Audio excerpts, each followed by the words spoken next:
boxing and BS. Gloves up, mouths running, put that heart to the test. Touch gloves, then we talk slick. West side, gym with chain link. Scuff floor, little blood drip. Old coach saying bend, don't flinch. Hand wraps hanging like gang flags. Mitts pop, then we half laugh. Heard you legendary on the timeline. In real life, you just hashtag. They bet bread on a big bark. Phone out, trying to make a clip spark. You post rounds, we post rounds.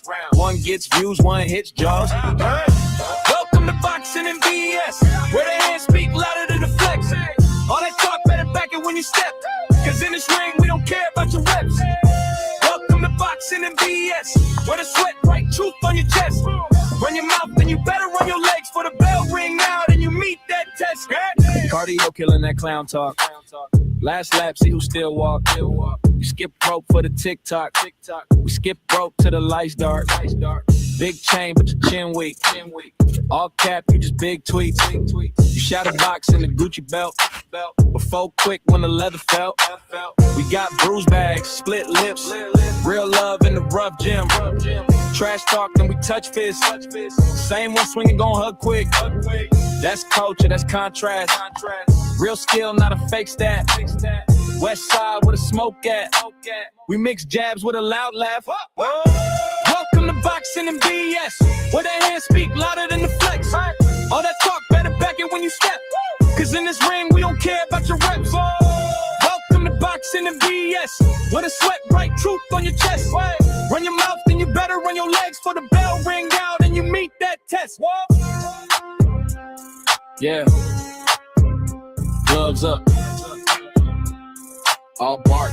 Say less. Send a ring. We gon' see who blessed. Crowd loud. Heartbeat in your chest. Welcome, welcome, welcome to the test. Welcome to boxing and BS. Welcome to boxing and BS. Welcome to boxing and BS.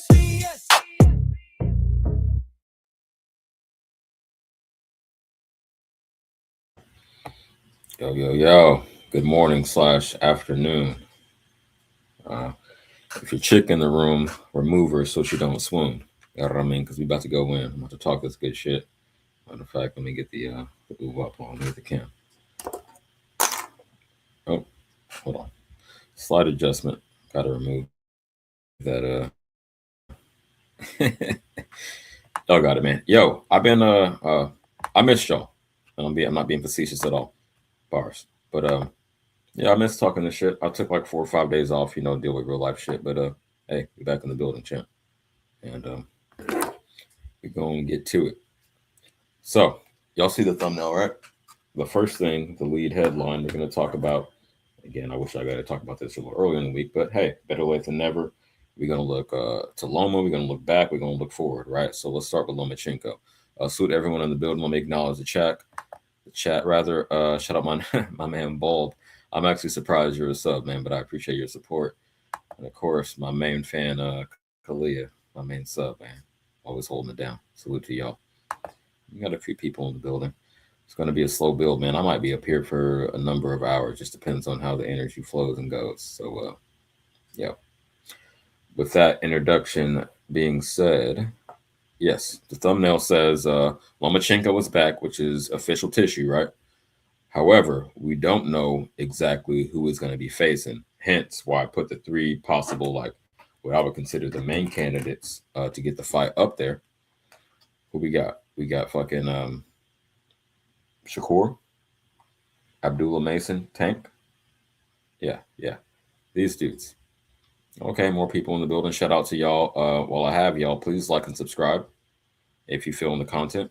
I was going every day for like 2 weeks. I took a little hiatus, but now it's back to our regularly scheduled program. So going forward, you can expect me every day. But yeah, man, I might go in on this one. I had to make up for last night. I just got too exhausted, man. I ran a lot of miles, and it is what it is. So back to the content with no more nonsense. We're talking about Lomachenko and who his next opponent is going to be. I heard some content creators say that Tank brought him out of retirement, trying to put the sauce on it. I think for the views, and I think you know what I'm talking about. And I'm not dissing nobody personally. It's just not my strategy. I'd rather stick to what I know is factual instead of saying, oh, we got a little bit of motion over here. It's possible. So I'm just going to run with that narrative because I know that's what people want to hear. That's not what I do up here, man. I'm trying to keep it real and open to being corrected. Speaking of, y'all should see the link pinned in the chat. Anyone wants to hop up at any given time. Most of the time, I have, quite a few panelists. Sometimes I rock it out solo, so I can do either way. I'm adaptable. Speaking of my subs, shout out Table Chair. You might be new. Please like and subscribe. I know my man Champ Ross, aka Serrata, in the building, always supporting. Shout out to him, man. He got it out the mud like me, and I respect it.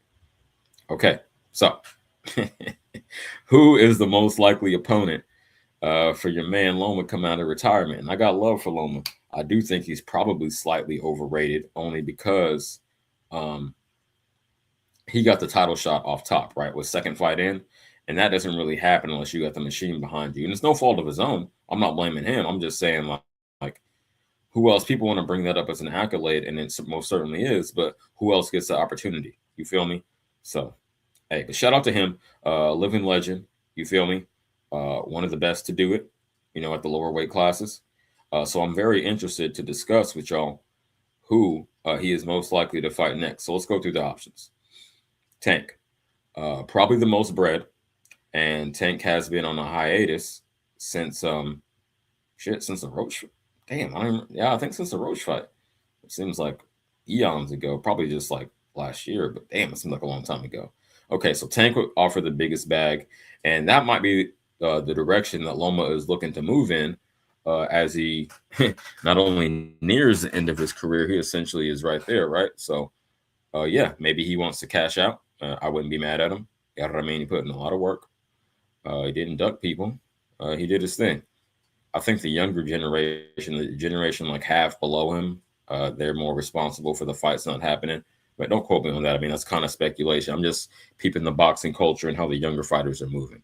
So, I do think that he would be down for that fight. It seemed like that was more of an avoidance from TMT when Tank was under their umbrella, not thinking that he was mature enough or sophisticated enough in the ring, didn't have the boxing IQ to really challenge a Lomachenko. So, okay, let me back to the chat. Bulbus says, do you think he will take a tune-up first? No, I do not. I think it's too late in the game for him to mess around because that's an unnecessary risk, right? Just go straight after the bag. You only got so many fights left, right? So I want them to be the most lucrative that they possibly could be. That's where I'm at with it, champ. But okay, good question. It's good food for thought. Let me pull up this tab. I've been going just off the dome for almost 10 minutes. Let me where we at? I got business and boxing mixed up. Yeah. So there, as a post. Loma coming out of retirement, and we're gonna look into that. Actually, no, we're gonna do AI first. We're gonna try to be unbiased. I know AI isn't necessarily always super reliable, but hey, the more we use it, the more reliable it gets, right? Because it's gonna collaborate, amalgamate all the information. You feel me?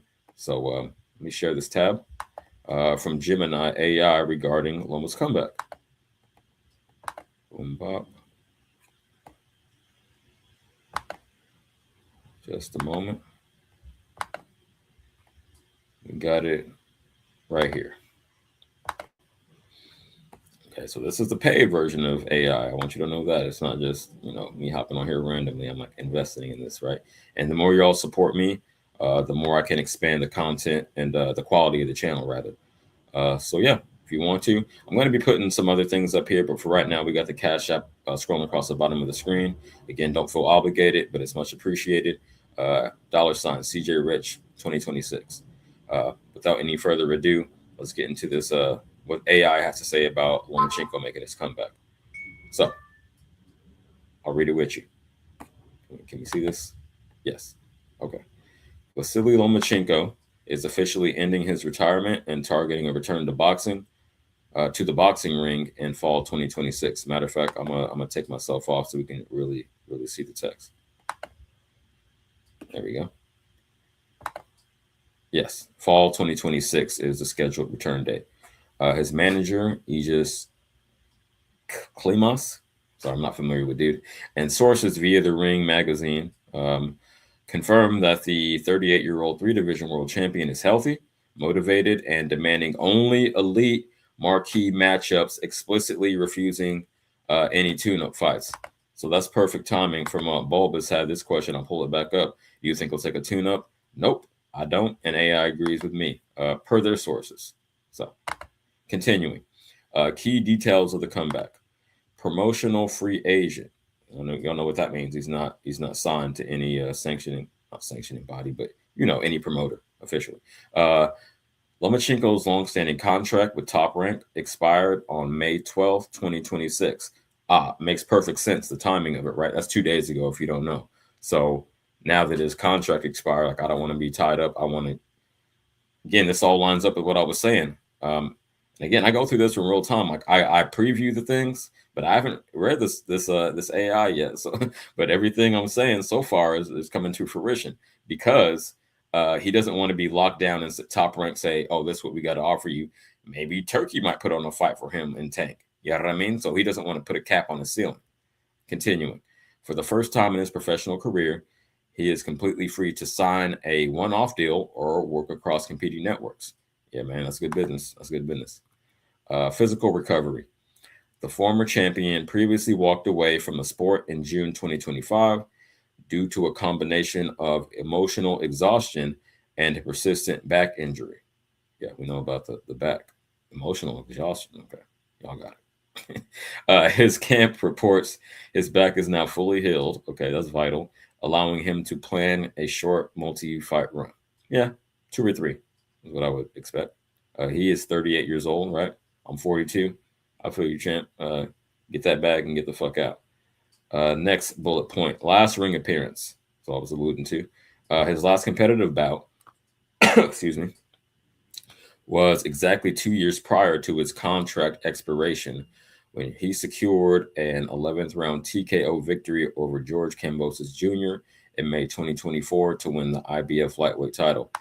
That seems way more recent than 2 years ago, but hey, I believe it. Time flies, especially as you get older. We'll continue with the AI. Y'all, please like and subscribe. You feeling the content? We just again going over Lomachenko's comeback and his potential opponents. Shout out my man Bills. Yeah, I had to bring back that track you made for me. Shout out to you, man. Yeah, I got it off on the intro. I'll probably do it for the outro too, man. But that's I love that song. Shout out my man Bills. And we got Rob the Barbarian in the building. Salute. Okay. Back to the content. Top potential targets. This is what we really want to get into, right? Because Lomachenko wants to skip a warm-up bout and go straight into a mega event, his return has wide-reaching implications for the lightweight division. Yo, I must be like a mind reader. Okay, I didn't name Cruz. I put dude Mason in there, but like AI almost agrees with me on the potential matchups. Again, I'm going through this in real time. This is amazing. But I got 2 out of 3 that AI say. Okay, let's go. Gervonta, quote unquote, Tank Davis. A legacy defining unification class with Davis was heavily negotiated for late 2024 before Lomachenko stepped away. Interesting. This remains the highest grossing commercial option. Again, just what I said before. For sure. That is, if he wants payday, that's it. And let me say this. I'll get myself back in the mix on Cam. I'll say this. Not only the highest grossing option, but the most like delayed, the most anticipated one. And not only that, but something that Lomachenko, I think, close the window. Lomachenko could outbox him. I won't say easily, but that's definitely a strong possibility. And if I were a betting man, which I am, I would kind of lean to that side, champ, because Davis will give up rounds early. As I say, he's downloading information and then count on getting the stoppage late. And I think Lomachenko might, even at 38, might be too skilled to allow that, champ. So I would be targeting that option if I was Loma, if I was a Ukrainian. Yeah, that's the route I would be going, the Tank. But let's continue with other possible opponents because we don't know yet, right? It should just drop this week, a couple days ago, when his contract expired. Fair use. Just gotta see that reflexively. Shakur Stevenson, the WBC champion, reacted on social media with immediate interest. I bet he did. Without his top rank promotional handcuffs, Lomachenko could easily step into a major Riyadh season or Zuffa boxing card backed by Turkey. I'm a mind reader. To make this match happen. Yeah, so when that Turkey bag is in the mix, you never know. However, I do think this is a higher risk fight, not in terms of damage, but in terms of the possibility of losing, taking an L, because Shakur isn't going to expose himself to too much unnecessary danger either. Where I think Tank might do that to get his offense off. In fact, he almost has to do that.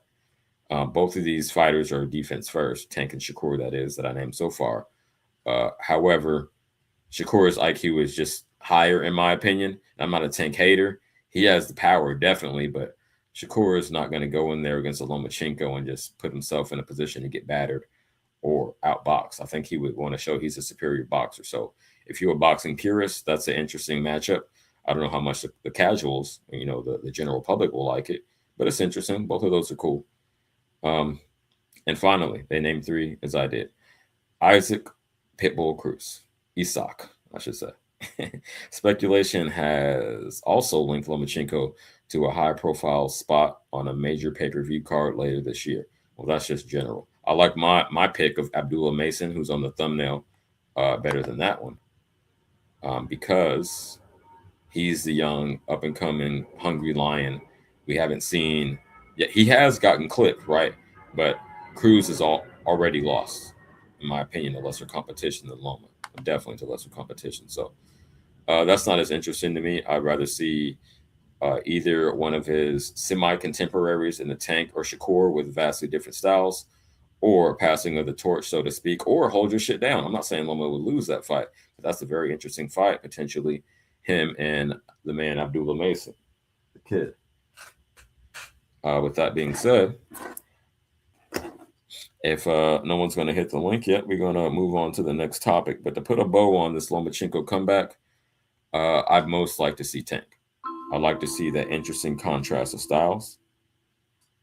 And yeah, I can't even call it. I would probably lean in 55 initially, just thinking about it in real time.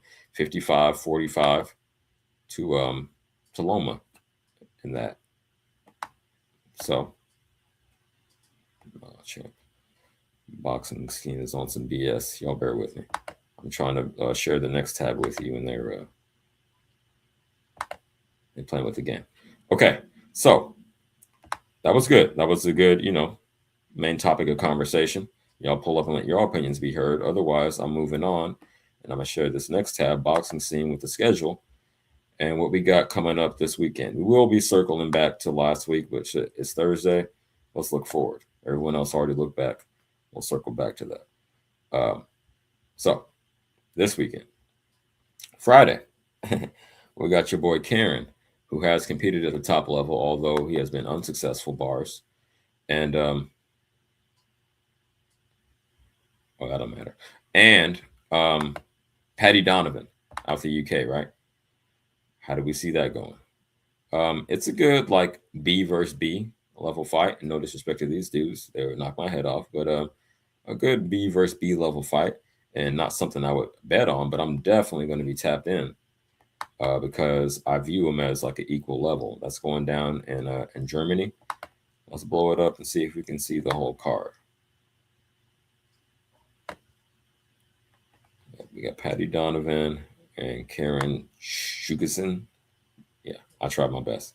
They don't have the full card. Okay, so let's just talk about that. Paddy has also been up there. Okay, hold on. We got a little more details. Let me go back.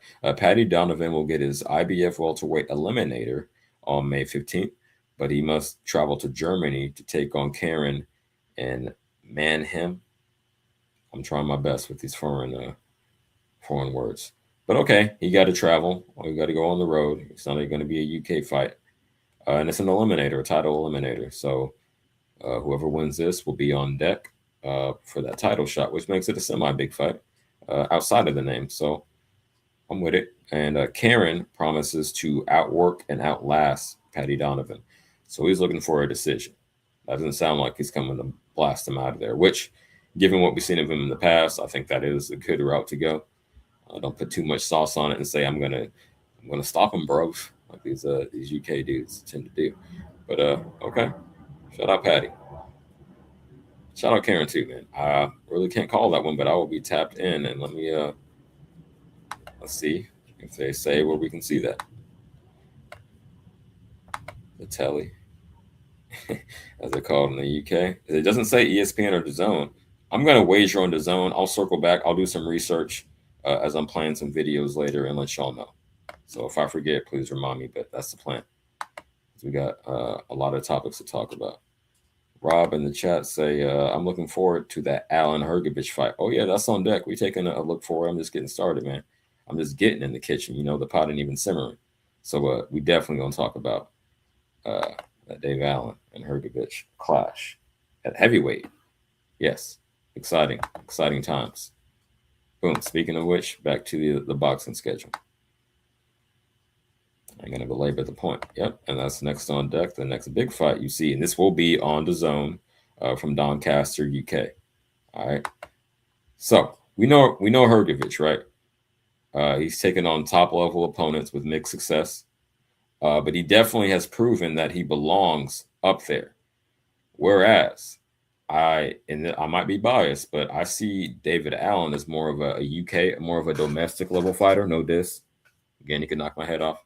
I'm just talking box. I'm just analyzing what I see, right? So I say that to say I've seen Hergovich be competitive against greater competition than this man David Allen. But I like the brand name for this. They got David and Goliath. If y'all see that, that's pretty funny. Yeah, David and Goliath, and they framed it like that too, making Hergovich seem like the much bigger man. But no, these two dudes are both heavyweights, man, and they about to lock horns on Saturday. So Friday we got the Patty Donovan fight, and then Saturday on the Zone, David Allen versus Philip Hergovich. And I'm gonna dip back into my bag because y'all know I like to highlight the lesser known fighter because we all know the stars, right? Most of us do. And Hergovich is a semi-star for this fight. He's the A side, right? Let's just say that. So what I'm going to do here is share some footage of David Allen versus Luis Ortiz, a stoppage, in case y'all are unfamiliar with David Allen. So I want to promote the fight in this way by looking at the B side and saying, okay, maybe he got a shot. So again, I haven't watched this. We're gonna do this shit in real time, and that's enough rhymes. Let's go, baby. Fair use. Shout out to Air Highlights. I learned to stop using the bigger channels to avoid the copyright. So shout out Air Highlights. Y'all go like and subscribe to them. I'm getting this footage from him. Fair use.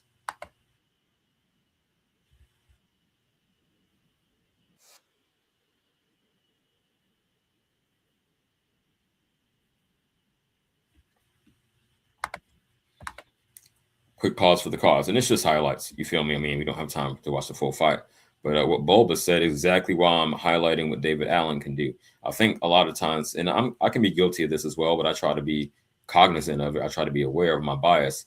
People will say, "Oh, I've heard of this dude. I've seen what this dude can do. He's going up against someone I haven't heard of. He's an underneath guy. He's a job guy, as we say in pro wrestling." So I want to give Dave Allen his shine. You feel me? So exactly why I pulled this up. Thank you, Bulbus, because that's the inspiration for it. Again, fair use. Shout out Air Highlights. Let's go.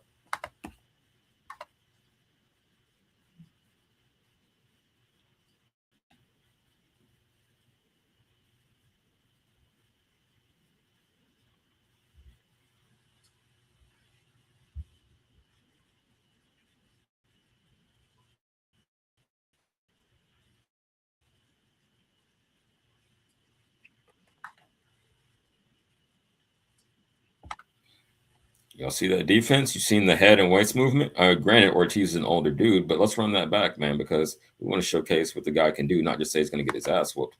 Let's really analyze this shit. Let's dig in. But that was great elusiveness. He fucking pulled his torso back to stay right out of range, and he's still in position to counter. We didn't even see how the exchange ended. Let's go. Fair use. Shout out Air Highlights.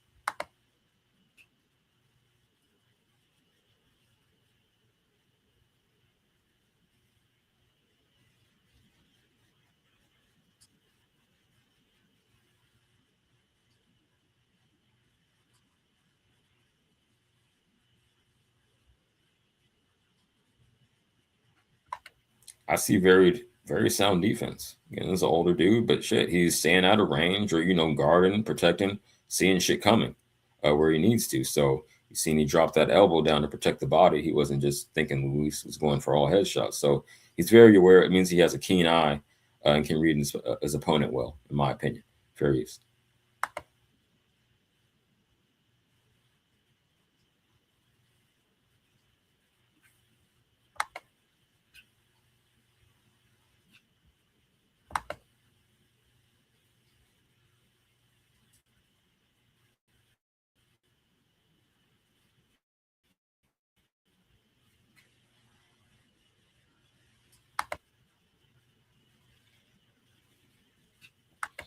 Yeah, I got to break it up. I like what I'm seeing so far. Not super offensive, but he's not getting himself fucked up. He's not taking unnecessary risk. Again, the link is pinned in the chat. If you're on landscape mode, you can't click it from the portrait. So I know I do the vertical and the horizontal, but you got to be on the landscape mode for that link to be clickable. Anyone want to pull up? Pull up. If not, I'm gonna cook solo.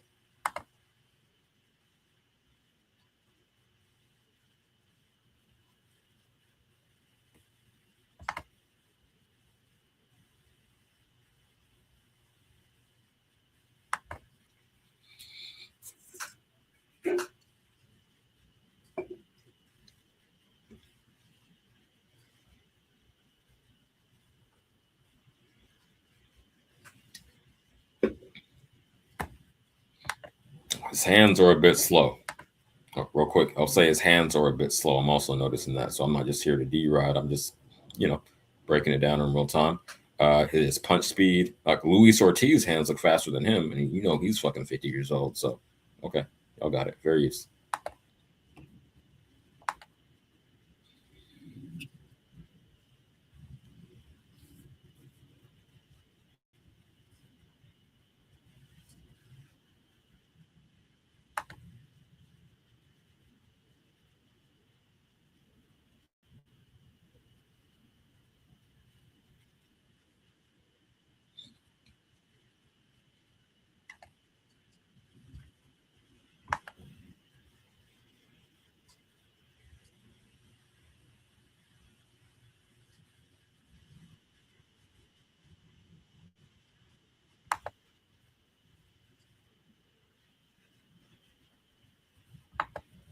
He got caught there. He showed a little chin. He didn't go down or even look super hurt. I mean, he looked like he felt it. But let's go.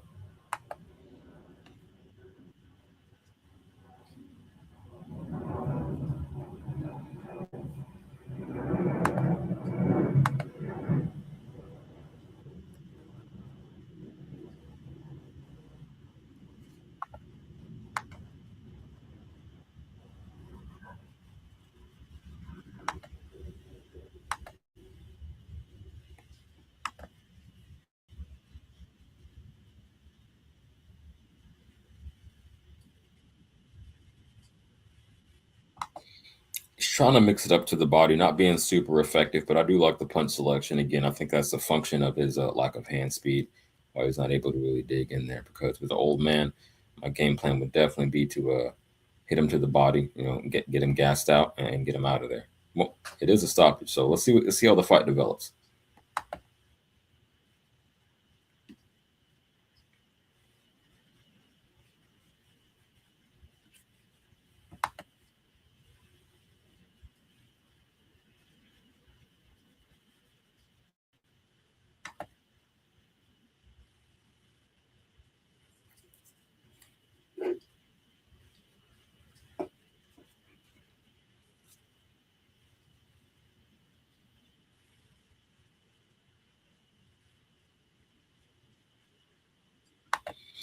Ortiz's jab is finding its mark more often than not.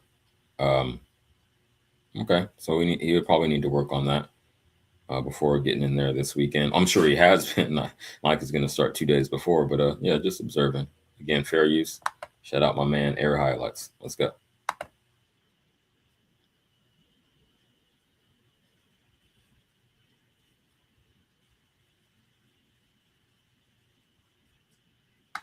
Susceptible to the uppercut.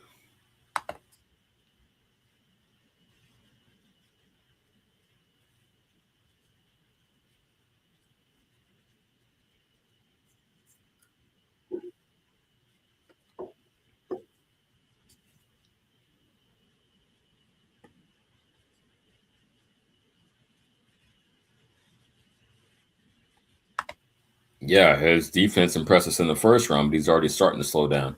Unintentional bars. But yeah, you see him not being quite as responsive as he was in the first. And we're in round 4 right now, if you can see it on the screen. It's at 4.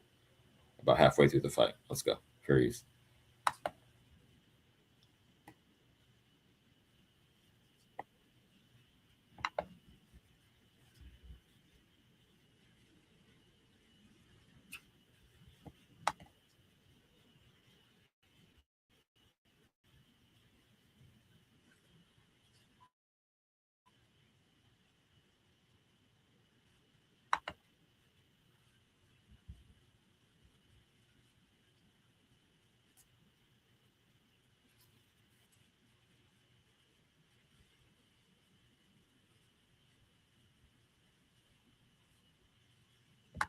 Yeah, you saw his shoulders rise and drop. He's definitely tired. So conditioning could very well be an issue, a big factor in this, because he's like, again, against the old man, he's like, you know, that when you shrug your shoulders up and take that deep breath just to get your gas back.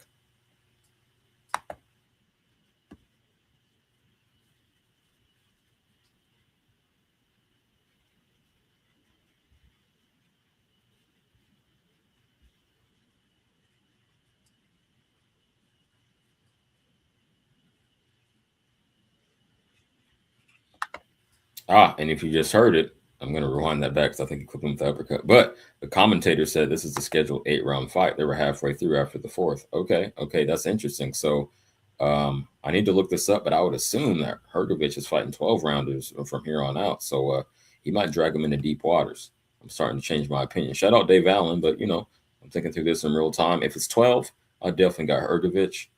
But and if this guy can conserve his energy, I've seen some good fundamentals and him be effective, but I also see him getting caught by an old ass man. So y'all got it. Fair use.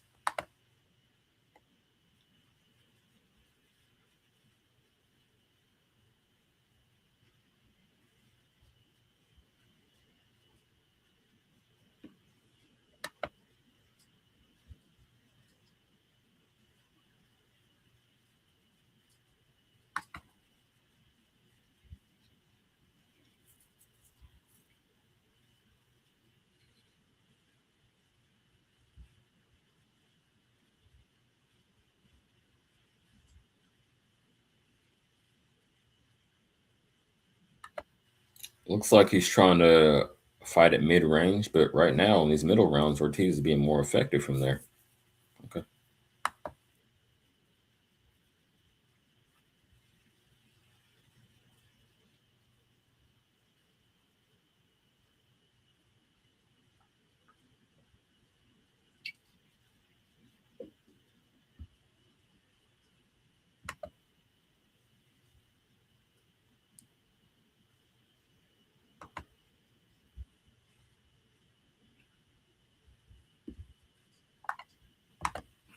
Quick pause for the calls. Y'all know I got to break this up, but I want to dip back into the chat real quick. We got some supporters in the building. Shout out to y'all.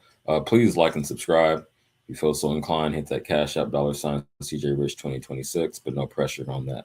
It's not what I got up here for, but I ain't gonna complain. Yo, okay. So that being said, we got Rob the Barbarian say great observation. Thank you, man. I'm trying out here. I think I'm a pretty intelligent boxing fan. I ain't been in the ring. I've done combat sports, so other than that, other than being in the ring and being a coach, I don't think too many people can fuck with me. Not to be arrogant, but I got a good eye for this shit, man. Been watching it since the '80s. So shout out Rob. We also got the homegirl Jackie in the building. She say, "Who do you have for Keyshawn versus Albright?" All right, that's on the docket. I know I'm asking y'all to be patient. We're gonna cook slowly, but I'll give you a little preview. Off top, I got Keyshawn. Now, whether it'll be a stoppage or not is the main question, but I definitely got Keyshawn. He's on his redemption arc, you know what I mean, after blowing weight and crashing out on Oh Boy in his hometown last time. Uh, he got another hometown fight to my surprise. I know it's not selling very well, but he knows this is a catapult that could launch him to the stratosphere, and he got to take advantage this time. He can't. No more time to fuck around, champ. Young man, get your shit together. So off top, I got Keyshawn, but we're gonna cook on that in more depth later. Let's finish up with this Dave Allen versus Luis Ortiz. I'll give my final thoughts, and then I got something That's gonna bring in some viewers. We're here real quick. I got the star power coming up. It's a slow burn. Let's go. Shout out Jackie. Shout out Rob. Shout out everyone in the chat. Like and sub. Fair use.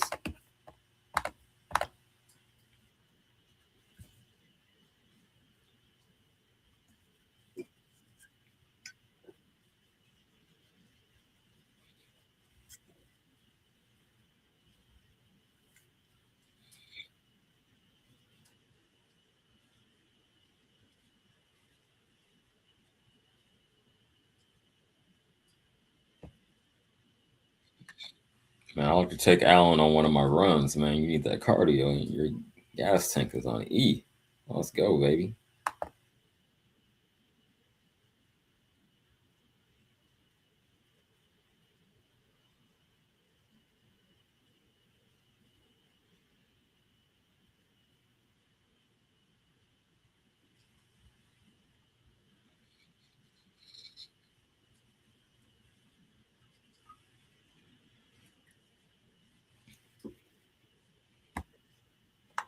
Let's say Luis Ortiz 37 right here. Bullshit. That's funny though. Shout out to the Cubans.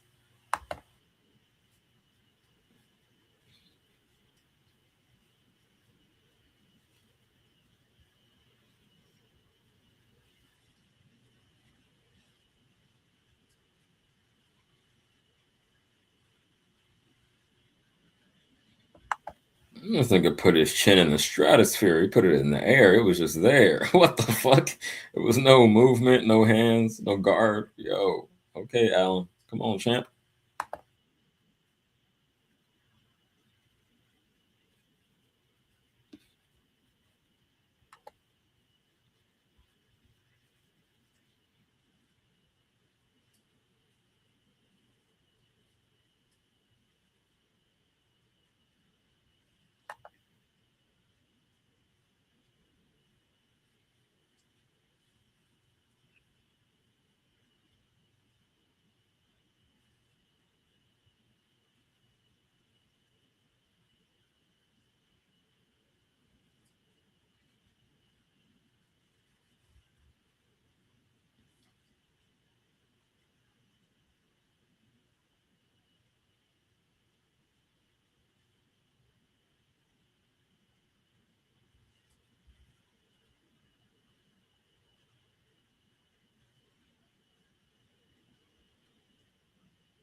And there you have it.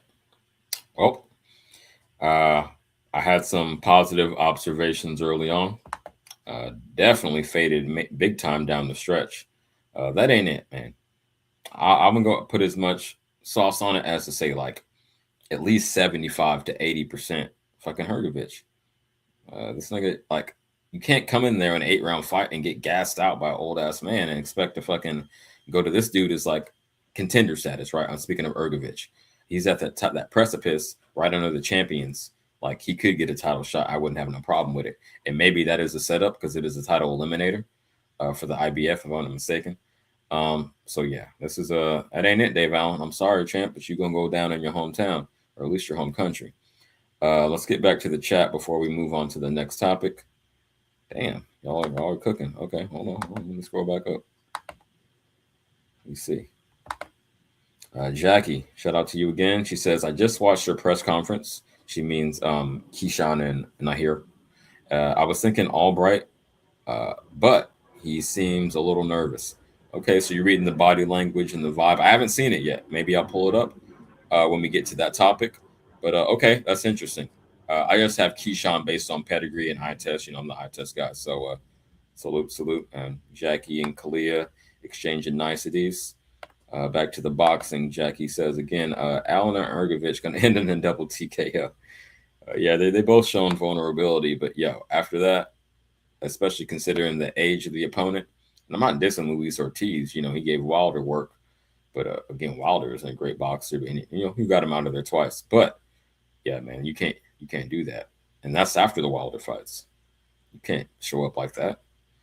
Jose Diaz, shout out. Okay, we got we got my Latino family in the building. I really appreciate y'all because, as y'all know, I don't make it about race. So I know a lot of people online do, but I appreciate all my supporters.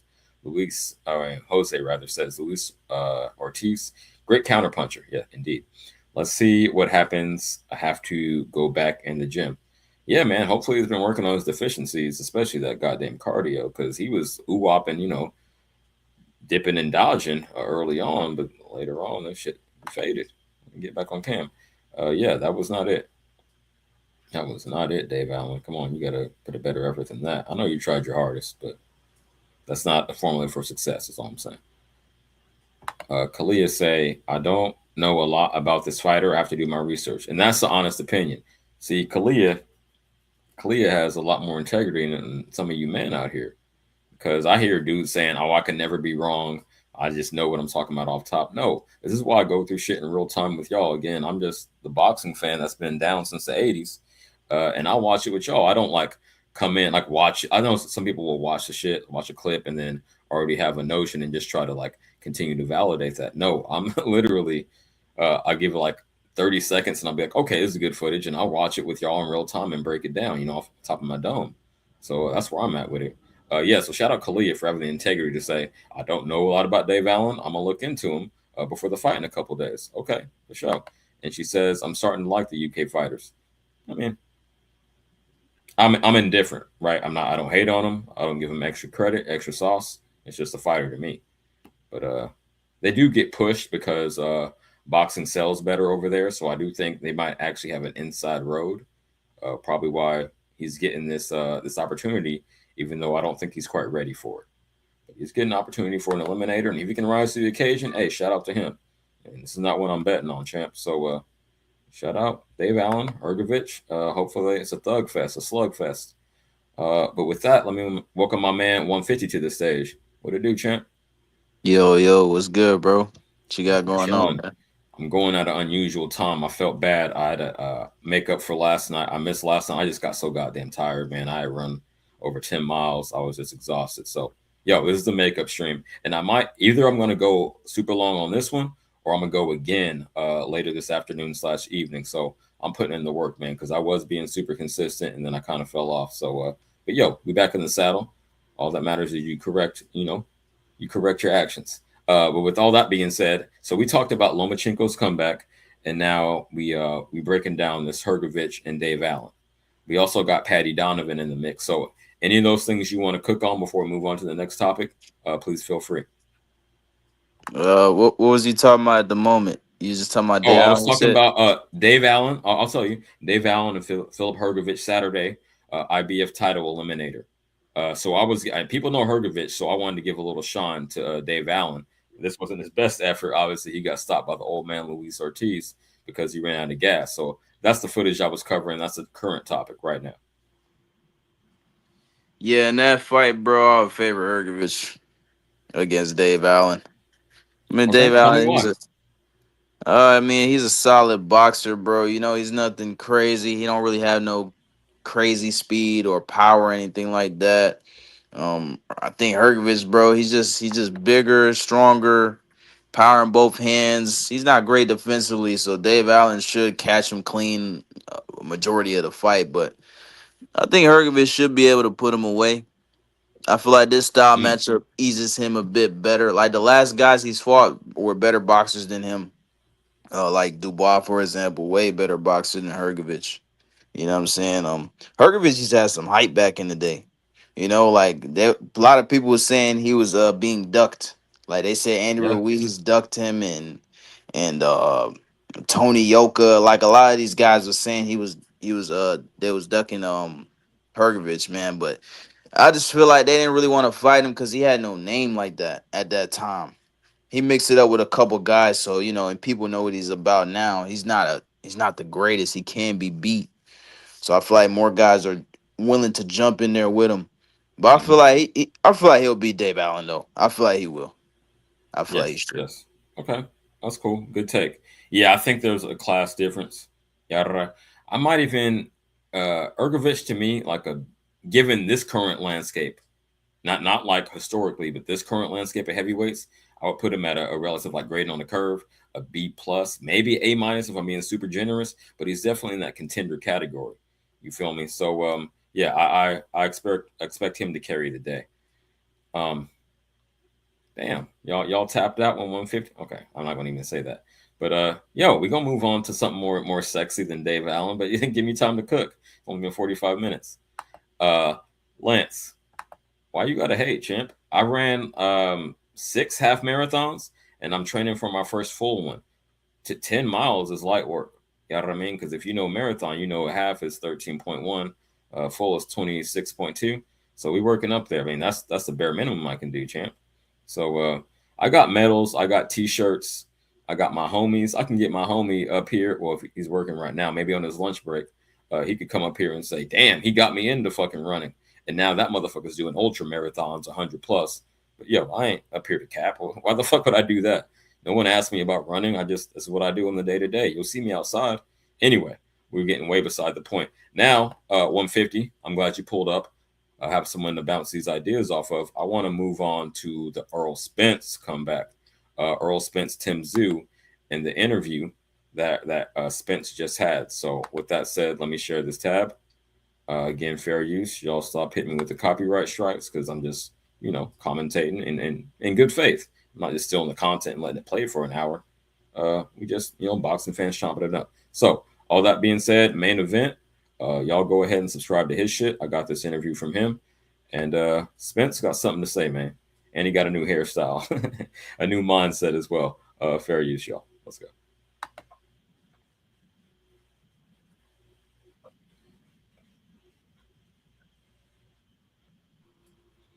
Yeah, it's Spence and Porter. So I did see this one. This is the one I did see all the way through. Let's go. He's big in Australia, is what he's saying. He ain't the guy though, is what he's saying. I got more juice than Tim Zoo.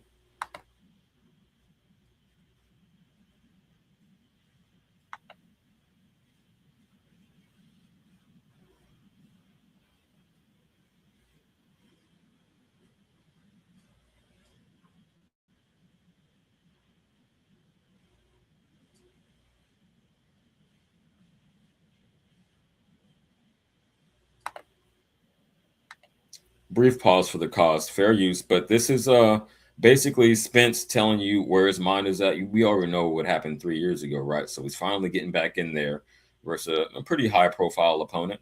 You know what I mean? And I think he deserves it, man. He took some time off to get his shit straight. We only seen him look like that in one performance. So I say all that to say that people were like writing him off totally and saying he should retire. No, he took his time off, and he's still young enough to get in there and fight at a high level. He just one dude had his number, a generational great, as we've seen. Not only did he prove it with Spence, but when he beat Canelo, moving up another 2 weight classes. Well, I guess actually 3, since he fought Spence, he went 154 and then 2 more to 168. Incredible, right? So I'm not going to hate on dude and write him off.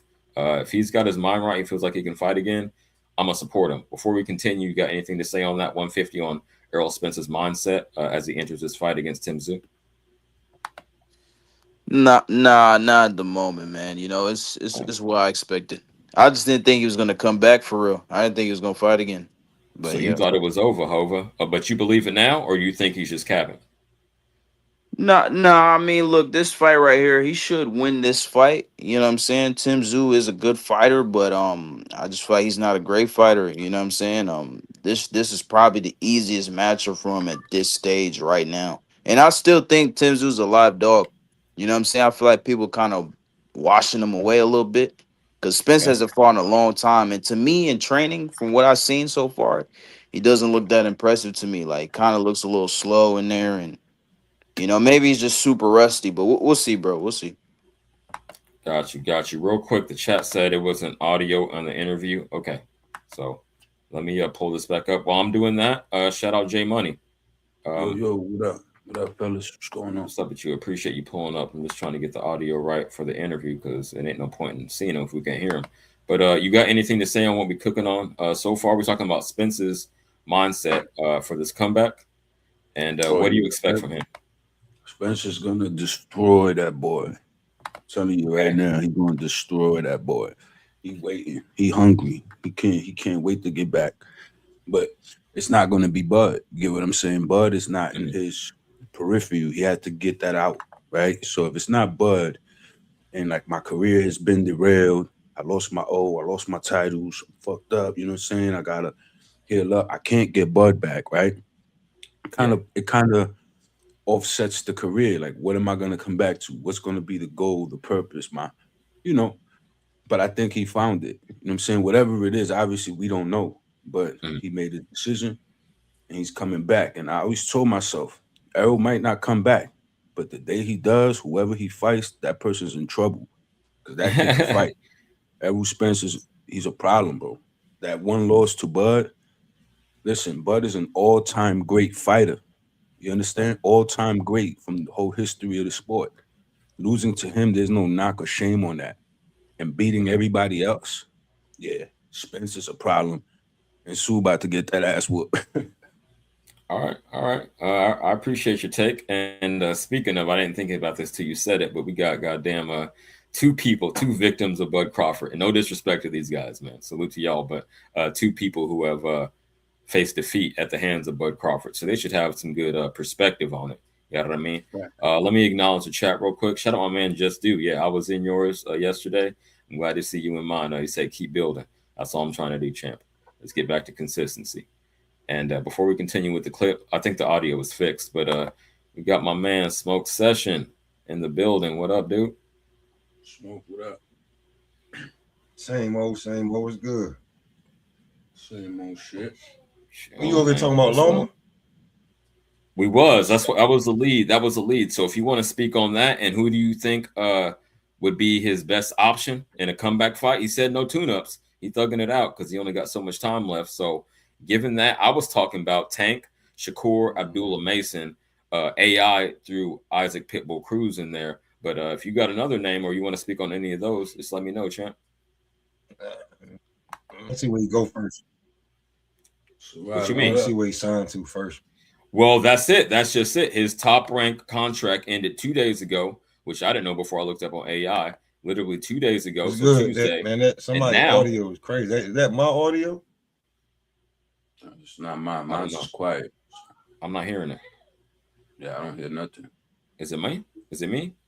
I'll drop and come back up if I'm on shit if I have to. Yeah. But yo, I'm not hearing it. I'm just saying that he's a free agent now, so I think he's looking for a turkey bag. That's my opinion. Shout out to Serrata though, man. He's showing some love in the chat, man. Shout out to Serrata. Word up, word up. So I think Smoke. It was on Smoke saying he got it. He'll be back. Yeah, Serrata said keep grinding. Hell yeah, 150. Jay and Smoke. Yeah. Everyone in the building, the whole family. Serrata said CJ sent a little drop in the Cash App bucket, bro, for a soda pop. Okay, I got the Cash App alert. I need like a little sound bite for that. But yeah, I see you, champ. I appreciate it. Thank you, homie. Yeah. Oh, and Rob. Shout out to Rob and Serrata, man. Okay. Thanks. Okay, I see y'all. Cool, man. That's what's up. All right. So while Smoke is getting his shit fixed, we're gonna continue with this interview. Sean Porter interviewing Earl Spence about his comeback and the fight on deck with Tim Zook. Fair use. Oh, let me cite the source so they don't hate on me. Yeah. Main event once again. Shout out to you, man. With your family, we haven't seen you in the ring. We've seen a little bit of stuff come up in terms of you training. How have you been spending your time since you haven't been in the ring? Tell us a little bit about Errol Spence since we've seen him last. I definitely been training, but the pure focus has been on my family, just enjoying life, traveling, enjoying the spoils of the rewards of me winning world championships and being successful in boxing. So I just wanted to sit back and enjoy my loved ones and just give them a great time and give them my full attention. So just developing memories, and I'm excited to be back. I have been in the gym in Sprinkles probably 3 times a week. I go to the gym when I'm out of town or when I'm traveling on vacation. I make sure I work out. So if you've seen my Instagram, you know that I'm always staying ready, staying in shape. My abs do show. Well, I'm not. I don't follow dude on Instagram. But yo, he's definitely get the work in just like me. Okay, look like he's doing the road work. He said my abs are showing. He flexing. Okay, shout out to him, man. If you dedicated, he said he's working out when he's on vacation. That shows the mindset that he really wants to get back in here. It's not some half-ass effort, in my opinion. So shout out Spence, man. Let's continue. You know, it hasn't been just a total time off. Like I also been training. You know, it's a way of life, and also enjoy being in the ring, being at the gym, talking to the little kids and working out with them too. So that's some things that I do at my time off. Were there ever any thoughts of retirement? Definitely thoughts of retiring. Wow, he's being very transparent. Okay, so he's admitting, yeah, I thought maybe fuck it, I made enough money, but I think that competitive spirit in him, that fighter spirit, just couldn't be doused. You know, like you would douse a fire and put it out. No, he's still on ignition. Let's go, fair use. Retirement, but you know, I feel rejuvenated. That long layoff, I feel definitely helped me physically, definitely helped me mentally, and I'm ready to show everybody what I got left. Because I'm sure it's a lot of doubters and people, you know, saying different things and you know saying, "Oh, he'll be a shell of himself," or he can't come back. But you know, they always say that during the eye injury, they say the same thing. Boom. So was that you, Jay? One of y'all, or either Jay or 150, said that I didn't think he was going to come back. I mean, I think it was 150. I You want to knew he speak was on that? coming back. I knew he Oh, was okay. coming back. It was possible that he wouldn't, right? Because that's just with anybody. I don't know Yeah. the damage that he sustained. He might be like holding out information, not revealing the extent of an injury or something. That could Hmm. be the reason. It could be he got the fight knocked out of him. Who knows, right? But if he Sure. comes back though, and my opinion was he was going to come back, he's going to be a problem for everybody, bro. Spencer's an elite fighter, bro. People don't realize it's going to get good at 154. It's going to be good very Yeah, yeah. I soon. mean, there's so much heat up there. Yeah, I'm excited. If he can pull this off, I mean, he could fuck with anybody. Maybe we get an Ortiz fight next or something crazy. You feel me? So, yeah, I'm with it. Imagine, I'm with it. imagine Jermel versus Spence in Texas, bro. That'd be crazy. Oh, Jermel, man, I'm not too high on him anymore since he bent the knee to old boy. But I I mean, feel you in terms of that like was. the marketability, being down there. Yeah, I feel that. I don't know if he bent the knee, man. Like that was Hey, man. 2 year layoff, longest layoff of his life. Two hurt knees. I think he was doing real bad. Trust me, he was like doing real bad in that fight. Jumped 2 weight classes. I wouldn't judge Little Charlo based on that fight if I were you. Okay, that's fair, What? but nigga, Nah. if you got all this shit going on, don't take the fight. I know it's crazy to say, It's oh, well, money. you would have took the money, right? But I Hell don't. yeah, you would have I took the only money. would have took the money if I was like knew I had a chance to go in there. I'm like, I don't know, and that's hard to say, right? Because maybe that's a once in a lifetime opportunity, but I just don't like how he performed in the ring, and I think Listen, that's fair. everyone is not Sergio Martinez who's gonna look at an undisputed title fight against Jermaine Taylor and say, you know what, guys, I'm not ready. I don't care about the fight. I don't care about the money. I'm not ready. And I know if I go in there, I'm not gonna win. So I'm not gonna take that fight. A lot of I'm people not not gonna asking do him to just be a bitch in public about it, but I mean, it's like, no, but you feel that's what what I'm saying? Sergio It's like I Martinez would have did. hoped for a better What he effort. That's did. all. I would have hoped for a better effort. He gave you the best effort he could muster. I promise you. Hell With two no. with two with 2 weight classes on him. Remember, this is a 12 round fight. It's not a sprint, it's a marathon. He has to, you know what I'm saying, make it to 12 rounds. And he got a hurt knee, the longest layoff of his life. He got all this sloppy weight that he didn't put on correctly. He didn't look like the way he does at 154. I think anybody can agree with that, right? No, I do, but it's just I We expect moved up. more. Shout out Bulbus in the chat. He said definitely did the Game of Thrones and bent the knee. You said he got two Nah, hurt knees. Yeah, he bent one of yeah, them. One must have nah, been I more think hurt than the other because he bowed down like a he West Side Connection. he bent the knee as much as Sergio Martinez bent the knee against Miguel Cotto. He had no choice but to bend that knee once he got hit a certain way and his whole shit throttled. You know what I'm saying? Like Canelo Okay. wasn't falling back. He hit him. Like his Well, hurt I just knees came back up just to say buckled. this. Do you think that he should have been more willing? I'm not saying you want to get stopped, obviously, but should he been more willing to put himself in danger just to give himself a chance or not? What I'm saying is doing that is not smart, right? A I don't fighter's know. not just gonna abandon everything that got them there. Jamel is a a tactical fighter at the end of the day. Like he'll knock your ass out, right? But he'll also get very technical with you too, like with the Tony Harrisons of the world. He'll sit there and tit for tat, pit for pat with you. You know what I'm saying? And then Mhm. he'll box you, and then he'll also kill you if he can. You know what I'm saying? But boxing is embedded in his style. You don't just abandon everything, all your muscle memory, everything you retort back to, right? Especially in the middle of an intense fight and you don't know what to do. The only thing that's gonna come out in those moments is your natural inclinations, the shit you do naturally. And that's what he did. He tried to weather the tides, right? And try to like find a way to get back in it. And when he couldn't do it, he was more worried about not getting hurt too bad, right? Because right or wrong, like if you get hurt, I mean, that's that's gonna make it correct. worse. Your assessment is correct. I just don't agree with the approach. But go ahead. Yeah, I mean, I think that that's the way you do it, right? That's why he still has a career now. If he would have did that and went gun ho out of his element like that, Canelo probably would have retired him. Probably would have did something real bad to him. You know what I'm saying? Hey, Shit, it perhaps, seemed like perhaps. Canelo did retire him. No, no, no. He's coming back. There's just another Yeah, Spence we'll situation. see. We'll see It's if he just comes another. Shall back or see. not. I feel like It's he's just even a worse yeah. boat than Spence. The way he acting out here, dude, always drunk and shit, and Yeah. mindset all fucked up. I mean, look, bro, with that Canelo fight, bro, he never fought like that in his career, bro. He never fought like that. He was never in them conditions though. He was never hurt too long, two knees, bad knees, like over 2 year layoff, longest layoff of his career, jumping up two weight classes. You can't Okay. forget Well, that. well, peep He game. just took it for the money, man. You know, he I sold know out, that. bro. Look, I Because know that. he sold the shit to the fans like Lions only. Yeah, I'm a dog. I'm gonna do this and that. And he went in there and just started fucking playing back foot games and not even engaging and not even throwing hard shots, just throwing little pity pat shots and stuff. And yeah, bro, He, that was a shit performance, man.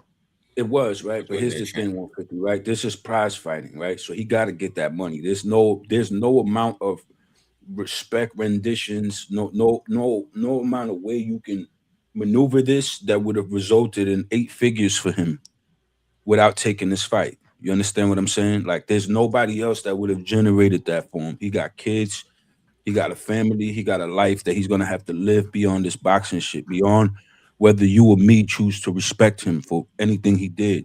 And that's what he gotta go with first. You understand? That's what all fighters gotta go with first. That's the reason why I got such a gripe with Zufa, but we're not gonna go there. I hold the fighters first, right? And in his best interest, Jamel Charlo's best interest, it was to take that fight and give his best effort. And that's exactly what he did. No one He his best effort, man. he did what he could do. That's what he was able to do with a guy who was firing off like Canelo in his condition. We're not talking about prime Charlo when they was both at 154 10 years prior, and they could have fought when the fight should have happened. When both Charlos and Andre was at 154 and Canelo was fighting the likes of Austin Trout and Matthew Hatton, and he could have fought those guys, and he just decided to move up instead and fight guys who suited his style, like the Kirklands and the Angulos of the world. I don't forget these things. This fight was long overdue, and it was more of a face-saving maneuver from Canelo and Reynoso to say, "Look, you see, we finally fought the Charlos that you guys been demanding all these years, and look what we did to them. Never Okay. mind the intangibles, never mind the shit that we put them through, and what the convenient time we waited to fight that one Charlo. No, never mind that. We did it. So now He wasn't even supposed to fight him anyway. He was supposed to fight the big brother. Well, And the peep big game, real brother had quick. that's what I'm issues. I saying. love the conversation. I'm gonna let y'all continue, but while it's on top of mind, my California pothead memory, that's a perfect segue because I'm saying if you saying that Charlo had two hurt knees and he was moving up two weight classes, I don't know about the knees, I know about the weight classes, but all that being given, wouldn't you say it's more on Canelo for taking that easy pick, like cherry picking them, so to speak? There you go. Thank you, CJ. And Hey, all man. he's doing is saving face. Why won't you fight him 100% at his best at 154 when both of you guys was undefeated? Oh no, you fought Floyd, right? So you don't have to fight the pure boxer now. Now you could filter which styles you want to face, right? Oh, you don't like Lara. Lara's too pure. So now for the rest of my career, I'm just not gonna fight pure boxers because they run. And everybody who, all these quote unquote fans who just like to see people block punches with their face, they're in agreement. They joined the bandwagon because they don't like pure boxing. You understand what I'm Speaking saying? of, you got Yeah, my man. Charlo ain't no pure boxer though, bro. He ain't no pure Yeah, but boxer. he's a Not killer pure. He's though. more of a He's a boxer pure puncher. boxer killer. He's not a He's pure a pure boxer. boxer. Bro, Listen, Charlo would never beat Canelo. You could put any era, whatever time you want to name. He don't have the that's style fine. to beat him. He won't beat That's him. fine. That's fine. Listen, I hear you. That's fine. And I may agree with you, right? But my thing is, then it should have happened when it should have happened, right? Shouldn't have happened damn near 12 years later with this dude as a shell of himself, clearly overweight, chubby. You see the stomach. You get what I'm saying? Like this dude wasn't himself. You know what I'm saying? What do So you mean he to was a choose shell of him, himself, man? What are you talking about? uh, Charlo was. Charlo Charlo want was. to sell himself. Charlo When came Have off you a seen him exactly. knockout in his No, numbers versus listen. before Brian that? Castano. No, Yeah. I know, and he almost got knocked out in that fight. If you remember, he had a I hard thought I fight with thought he Brian lost the Castano. first fight. I thought he lost the That's first what I'm fight. saying. This is what I'm I trying to thought explain Castano to you. won. But This is still, what but I'm trying still, to bro, explain to you. Styles make fights, bro. Styles make Styles fights, man. make fights, That don't exactly. matter. That don't And we matter. talking about a guy who was clearly on the decline already, having life and death wars with Brian Castano. As good as Castano is, there's levels to the game. We talking about Jermell Charlo here. We talking about years of a dominance at 154, one weight class, so it doesn't seem so dynamic. It kind of becomes a blur because it's only one weight class, right? It's only probably one or two belts or whatever, right? But and then eventually one time undisputed after the Castano fight. Look how long that took, right? So you don't regard it, right? But if you look at it, he's been declining. If you really pay attention to the Charlo, like throughout that whole time, he was declining, looking less and less and less. And then you get to the Castano damn near beat him. You understand what I'm saying? And then the rematch happens. Charlo edges it out, so you give him respect. This is the old dog coming back and showing you he still got it, right? But look at the narrative. The old dog coming back, showing you he still got it because there was some decline. He is the older dog. There is some decline.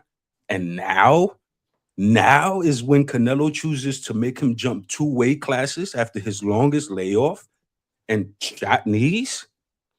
And he's Look, supposed, Canelo was supposed to fight his older brother, bro. So I know that. and the older brother fell out, so he fought the little one. That's not his I fault know though. that. You can't blame No, Canelo for that listen. shit.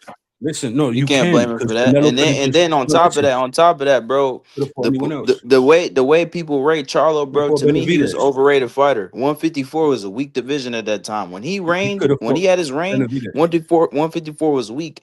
He lost to fucking Tony Harrison. Tony Harrison, bro, he don't have great stamina. He's not a durable fighter. How the fuck did he lose to him?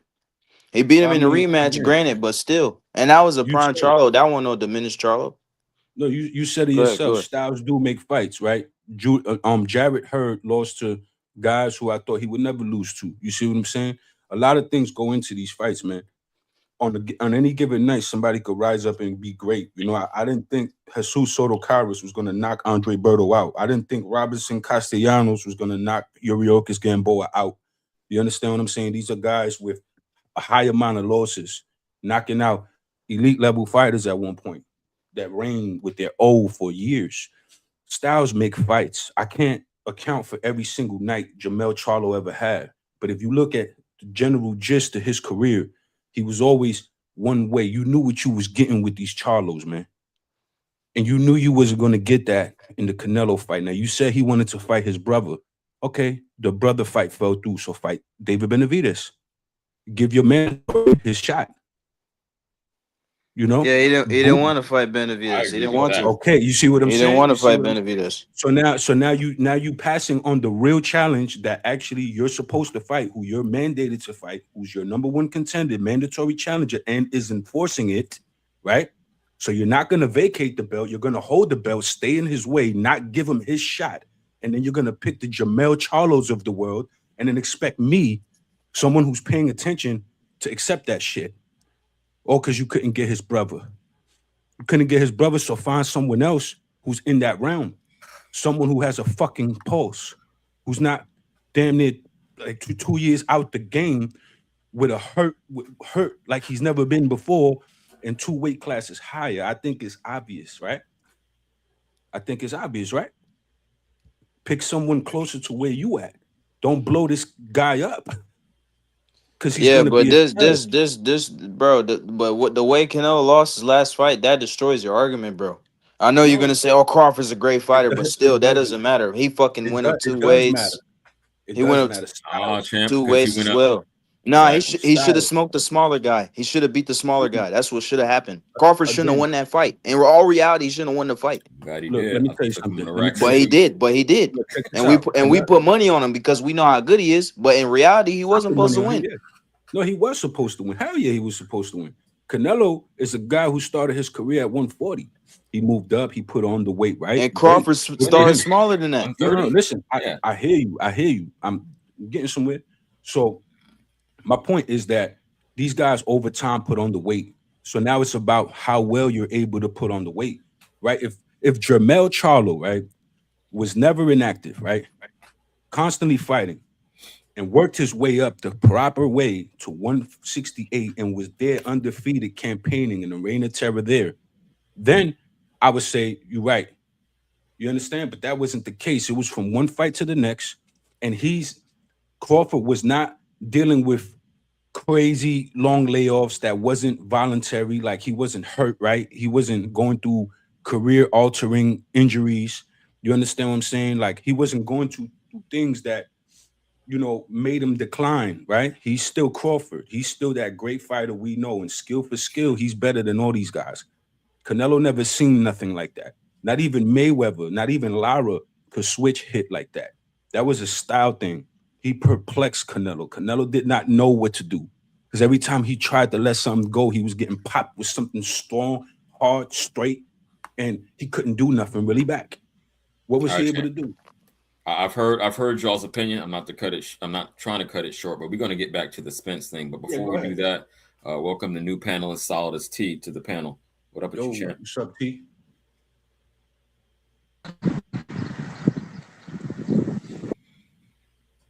We hear the Yo, can you hear background. me? Yeah, yeah. Yo, what's up? Go ahead, man. It's muted now, Chant. Yeah, you I don't know muted. if you're talking, but it's muted now. Well, if not, I'm gonna move on with the interview. But shout out, Solid. Go ahead, Solidus. Yeah, what's good, CJ? What's the word? Hey, man. Right now we were playing the Spence interview. Then it started to go into Charlo, and because Spence is coming back, right? Let me put context to it. This is Spence's big comeback, right after like 3 years. Then we started talking about Yeah. the Charlo comeback and all kind of shit. But let's stick to the topic. Spence and his mindset going into this. We're playing this interview with him and Sean Porter, and just trying to get a feel for what we can expect from Spence moving forward. It sounds like he's focused. Sounds like he reset. He took the time to do so in a healthy manner, and that's where I'm at with it. You got anything to say about that? Yeah, I mean, 3 years is a long time. There's a good and the bad side to it. The good side is he should be fully recovered from any trauma he took. The bad side is age and inactivity. So he might be rusty. That might hinder him from being able to perform at a real high level. So we got to watch for that. But so it's a good and a bad side to it. But we'll see what happens. I feel you, champ. All right, I want to take a quick moment to acknowledge my man, Peace to God in the chat. Say, yo, CJ, what's up? I'm glad you over here, champ. Tell your homies, whoever you know like boxing, likes and subscribe. The shit is moving, man. The movement is moving. As long as I'm consistent and going damn near every day, we going up, man. I just came here to chop real boxing. And shout out to the supporters again. Rob the Barbarian and Serrata hit the cash app. If y'all want to join them, it's at the bottom of the screen. $ CJ Rich 2026. But we're gonna continue with the interview, and then I want to get back to the panel because that's what makes it interesting to me, chopping it up in real time with other boxing fans. But we just got to put the context to the conversation. So without no more delay, let's get back to the Spence and Sean Porter interview. Fair use. And car crash, they said the same thing. And they're gonna continue saying the same thing, and they just added fuel to my fire. One more thing about the layoff, right? Sometimes too much time. Sometimes it's too much time, and Yeah. what makes you feel like you didn't take too much time off? Because I was also active, and I was also active as far as playing soccer, training, playing soccer, and learning soccer. Going to the gym. Interesting. Maybe he means to help his footwork. We'll see. That's interesting though. Fair use. Run around, just doing stuff, just being active, and a lot of the vices that I had in the past. I don't drink anymore, so just a lot of stuff that was slowing me down. It's not anymore. It's not being a vice. I'm more with my family, if I'm not with my family, I'm probably training somewhere, or I'm probably traveling, seeing the world. I played basketball with you. I know you played football growing up. Yeah. What made you choose to pick up soccer? My kids. Oh, okay. All three of my kids play soccer. My two daughters been playing since they was like 5 and 4 years old. My son, he's 5 right now. He play. My girls play year round. They play club soccer, and I just wanted to learn the sport. I don't want to be out there, Yeah. yelling and telling them to do this and do that, and I don't know anything about the sport. Right. So I just, got a personal trainer, and just out there Yeah. work 2 hours a day, 1 hour a day, and just, learning the different styles and techniques, and it also was helping me on my footwork and balance and everything too. So Got to be a mind reader. Yeah, the footwork, absolutely. And that's interesting. But I have some homies, like all my homies have kids, right? I'm the lone wolf out here at age 42. But I say that to say this: they get their kids into soccer because we played football and shit growing up, and it's a lot safer, and definitely a lot safer than boxing as well. So that's interesting. I'm glad he's got his kids in a semi-safe sport. It's still going to be physical contact, but that's cool. That's what's up. Yeah, I got to chop this up. I can't just let it play. Anyone got anything to say? You think the soccer will help him with his footwork and be a little more swift on his feet? Because he did seem semi-flat-footed. He likes to plow forward, but especially in that Crawford fight, it seemed like he was getting caught off balance, champ. So y'all got anything to say about that? Yeah, I mean, I think that's a good look, but as I'm hearing him talk, right? I never heard this, so as I'm hearing him talk, it's like new things is popping up into my mind. Like, are you overtraining? That's not good, You don't want to do that going into your first fight back. Don't overtrain. Don't. Hopefully, it's just something he's just doing with his kids and not like Roy Jones when he was playing basketball that time. And, Well, he said an to hour go or two a day, which for a professional athlete, I don't think that's excessive. I know yeah, he's okay. boxing on top of that, but I think he seems like he's being balanced, man. Like, I don't know. I read people pretty well. It seems like he's balanced, man. He's like reset himself, So Yeah, which is good. Which is yeah. good. That's the only thing that could fuck him up. The mindset, And I'm assuming that his mindset is right, But Mhm. if it's That's off in how it's any coming way, across to me. Yeah. yeah, me too. That's what I'm saying. But I'm seeing him, and it's like, dude, make the right decisions. You don't have to do too much. Just pick the ball back up. Don't alter it. Don't customize it. Don't add smiley faces on the basketball. Just pick it up, start bouncing, and keep playing your game. And Okay. Okay. he With was that already being great. said, I hear you. But with that being said, since this is the one piece I did watch all the way through, shout out my man Just Dude for playing it yesterday. I'm gonna say it like this. Um, he said later in the interview that he felt Derek James took him as far as he could go. So maybe he feels the same way about his training methods in general, and that's why he's trying to add a new wrinkle. I'm not saying fucking jump out there and do some I don't know acupuncture. I don't know whatever. I'm not saying put too much sauce on it, but a minor adjustment here or there. It's like, okay, I reached my ceiling with this method I was doing before. What one or two things could I add to the game to just improve me and take me to that next level? I think that's where he's coming at with it. And that's like, in middle age, you kind of do that. You know who you are, right? You know your strengths and your weaknesses, but at what little semi adjustments can I pivot to make me that much better, take me to the next level? So I think that's where he's at with it.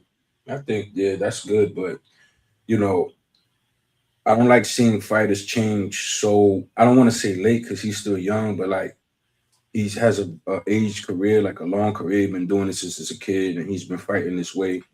Tweak certain things and all that, but Mm-hmm. I don't know. Oh, I hear you. I Minor like how he adjustment, was not a before. full overhaul. You don't want to rebuild the engine. You just want to get a tune-up, no tootie. Yeah, But, it'd be hard to do that, like just to switch up everything about your style, and then you get hurt like that. You know what I'm saying? Like, yeah, it's a risk reward, most definitely. All right, let's keep pushing. Fair use. It's two things that I feel like was going right because I was learning soccer, which I like a lot, Right. and I was working on like my balance, footwork, foot Right. movements, and things like that. Right. You get back in it. Derek James is out. Ronnie Shields is in. What prompted you to go to Ronnie Shields? Just Here we go. I mean, I definitely liked his past work, especially with Jamal. He had likes Savannah Holyfield and guys like that. But He incorporates the jab. He incorporate more head movement, and you know, no knock to Derek, but I feel like he took me as far as he could take me. Because if you study fights, if you look at myself in the amateurs and you look at me when I first started professional, what can you truly say that changed about me when I got older, when I'm 35, 34, and nothing changed? Like, You heard Porter briefly say when he said that, and it was obviously a professional boxer at the top level, former world champion, had that BC belt, and he agrees that he saw a limit to the ceiling that Derek James could put on Earl Spence. So I let's think let him I think continue. yeah, go ahead. No, go ahead. Go ahead. I think he was just being cordial. I don't think you want to get argumentative. It's kind of like when Braylon stopped the fight with Wilder and Wilder fired him. I think that was more Wilder not checking himself, just like how I think this is Spence not really realizing that it's because of who you had in front of you and your own decisions that a lot of this happened this way. Like Derek was doing great. He did great work with you. He got you there. You were the He man. was trainer of the year a couple times, if I'm not Yeah. mistaken. So So like, I understand it, but we're not gonna deflect and put it on Derek the fact that you were drinking and living a certain lifestyle that cost you, and you happened to just be matched up against the greatest fighter of this generation of this era. You know what I'm saying? And he did that to you. You know what I'm saying? So well, we're not I gonna don't put that think on he's Derek. throwing him under the bus. Let me say this: I don't think he's throwing him under the bus because before he said all that, he acknowledged, "Oh, I had some bad habits, I had some vices. I don't even drink no more. I'm just, spending time with the family." So he's cleaning it up. He's taking accountability, is what I'm saying. But then he's also acknowledging that maybe a different approach could be beneficial. 150 or solidus. You want to speak on this? Yeah, I mean, I kind of somewhat co-sign that. Like, yeah, like he probably sees that doing something different this time may be beneficial.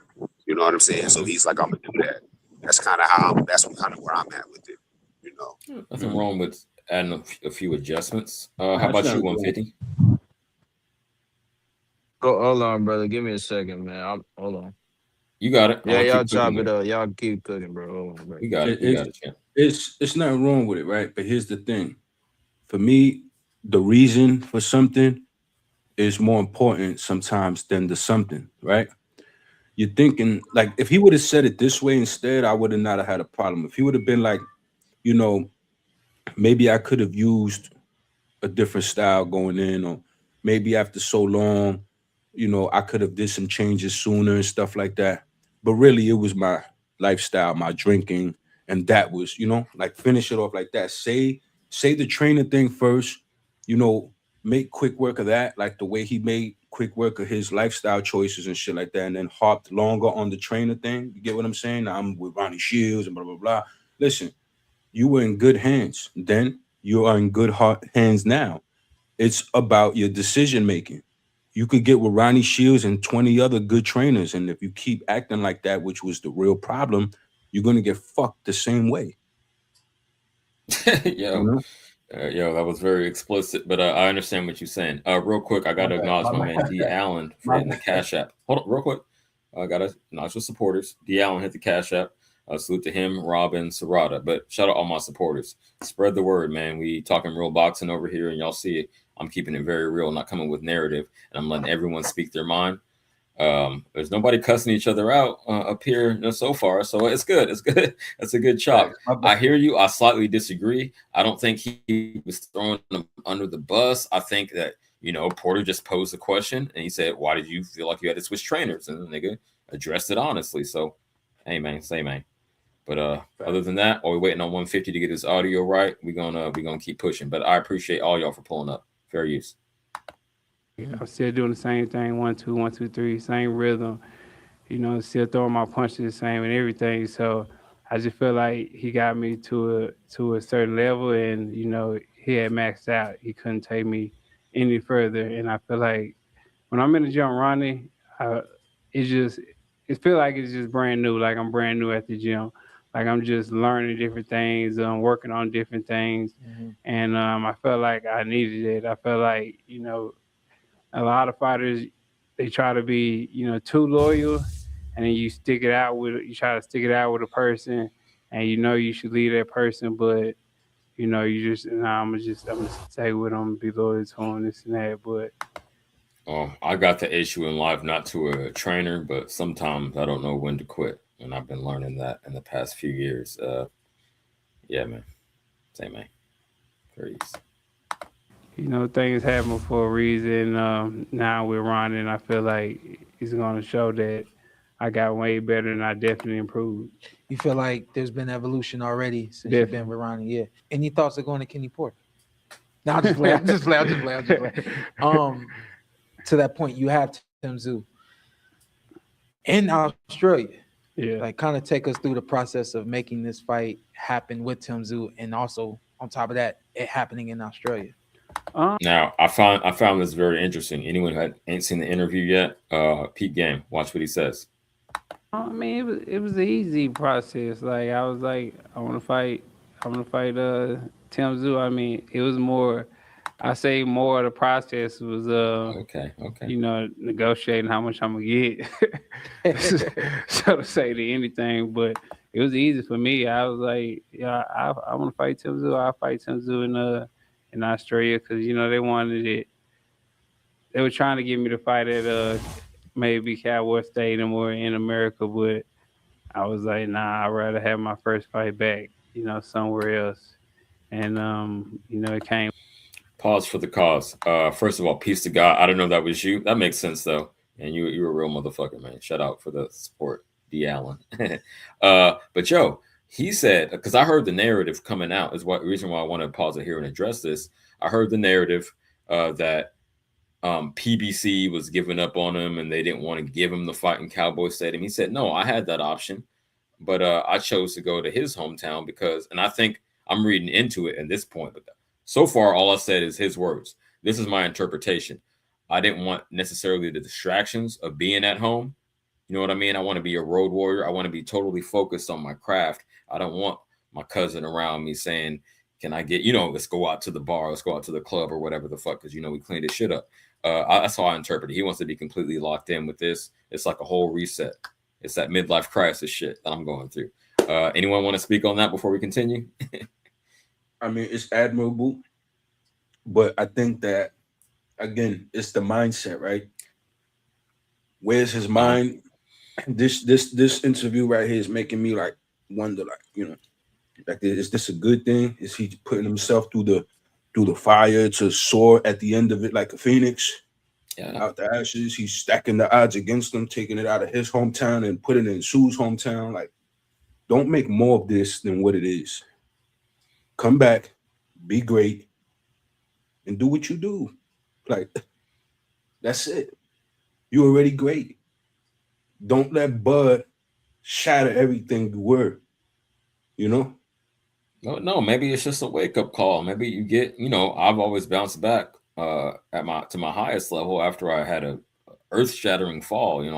The bigger the fall off, the bigger the comeback. At least that's been my experience so far. But you still you. I understand this, but I think he's having the same mindset because we're somewhat a similar age. But he's like 37, I'm 42, something like that.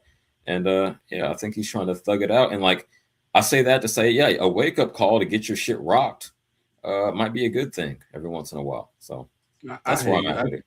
I just feel like, just go into the fight, bro. Get the work done. Do what you've been doing your whole life, what you're known for. It's already second nature to you. There's no puzzle here to figure out. You're already great enough. You're one of the greatest welterweights. You know what I'm saying? Like, what you did there is like, know who you are. Like, right now, I'm starting to feel like he's, like, looking for himself again. He's on the road. There's no easy way out, right? Like, dude, you're good. You're going to fuck him up.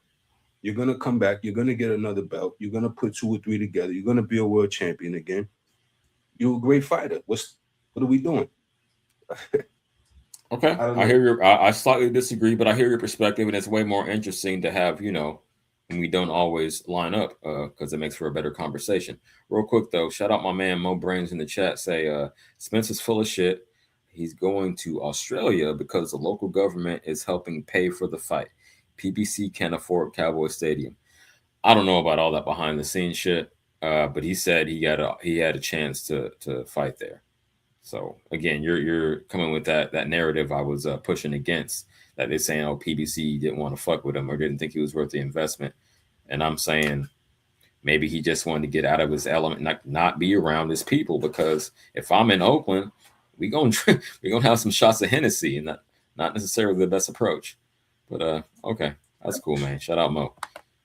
Bulbous in the chat say, I feel Zoo versus Spence will be a war. It should be. It should be a slug, like I say, a slug fest, a thug fest. I was watching some Zoo highlights the other night. You already know Spence is coming forward and applying pressure, and I saw fucking Zoo going at it, not quite in the same way. You know, he's using a little more angles, but he's digging. You know what I mean? These dudes are throwing. So yeah, shit, a stoppage. I'm gonna predict a stoppage initially. Even Australia, maybe that's why he's not tripping off going to Australia, because he said, I can get this motherfucker out of here, because Zoo isn't the most defensively sound. We've seen him hurt, we've seen him cut. You feel me? So yeah, man, I'm predicting a stoppage, and I slightly lean towards Spence. But yo, let's continue. Came up Tim Zoo, and I definitely take that fight. After the Hold on, card, CJ, let me say you this were real quick. saying, I'm not coming back again. You got a champ? Yeah, if Spence happens to lose this fight, because honestly, he should lose. He ain't fought in so long. The rush should be there, and Tim Tszyu is kind of fresher. He's been fighting. He's been more active. So Spence should lose realistically. But if Spence does indeed, I mean, he can still win despite that, but realistically, he should lose. But if he happens to indeed lose, his career is over. It's a wrap. No, for real. This should be, if he can't beat Tim Tszyu, this should be his last fight. And I'm just keeping it real with you. Champ, just only two losses at the world championship level, and you finished, huh? That's interesting. Well, I'm going more off his age. I mean, it don't really, like, you're late 30s now, and you're going to keep fighting after being inactive for 3 years, and you can't beat a guy like Tim Tszyu. And then I keep looking at your age, and you guys probably going to disagree with this, but late 30s is kind of too old to be professionally boxing. I know that sounds crazy because you've seen guys do it, so you're probably going to disagree with that. But if you think about it, that's kind of too old to be still fighting. And then you look at his circumstances, you would see why I would say he should probably retire. Like, it would make sense. But you've seen other guys fight at late 30s, so you're probably going to disagree with that. Well, not because necessarily just because I've seen other guys do it, but more to put more context on it, put more nuance on it. The dudes that are at that top level, and this will determine if he's one of those dudes, right?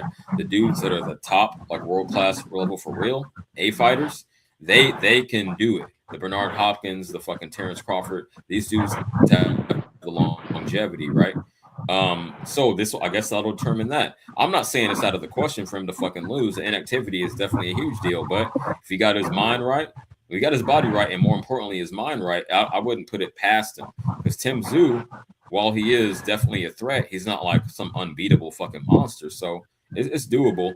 To say that his career should be done if he takes the L, maybe in the sake of his health and just, go right off in the sunset with the family, but it might just be like a roadblock. And again, he is getting up there. I'll acknowledge that. But I would look at it more of as like a roadblock, like, okay, let me actually rebuild myself instead of going back off top and taking that, semi-top level challenge, dip down a little bit since I'm working on some things, adjusting my approach, new trainer.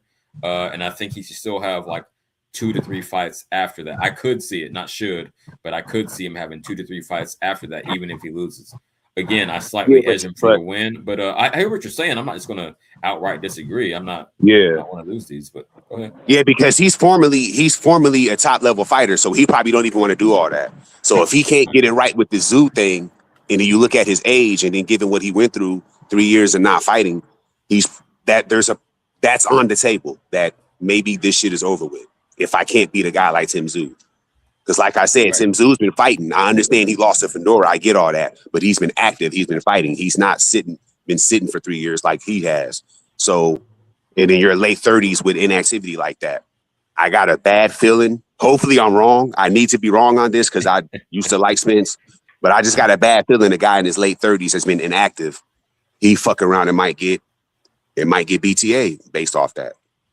I mean, that's possible. It's possible. For those that understand how boxing really works. You know what I mean? I get it. That's one of the ways it works, right? It can go that way. But that's the thing, right? Spence is elite, right? Muscle memory. He was not just an average fighter in his day, right? So him getting off Nah, the he's couch, he's elite guy. Yeah. yeah, it's not the same thing as someone else getting off the couch, right? His muscle memory was enough to earn him world championships. You know what I'm saying? The shit he done. That's what he's going off of. So now I get what you're saying. Tim Tszú's tough, great, good fighter, you know what I'm saying? And he should do good, you know what I'm saying? But like, I don't Hey, know. just Spence- real quick, either Yeah. J Money or Solidus got some like maybe wind Yeah, in the that's not me. background. If you could go That's ahead not and me. clean I'm that up, I would indoors. appreciate it. I'm indoors. That's not me. So I feel like Spence, like it's in his hands. You get what I'm saying? Like it's not even about the trainer. It's about him and his mindset, right? And like I've seen guys fight and rack up losses upon losses. Look at Roy Jones. Oh, Roy Jones, Tarver knocked him out. You know what I mean? Oh, Glenn Johnson, it's over for Roy. Oh, fucking what was it? Dennis Lebedev. Oh, it's over. Enzo McCarry. Oh, it's over for Roy. What he keeps doing, coming back. Just recently lost to a fighter, MMA fighter, in his pro debut, Anthony Pettis. These fighters have something in their souls that's gonna make them come back.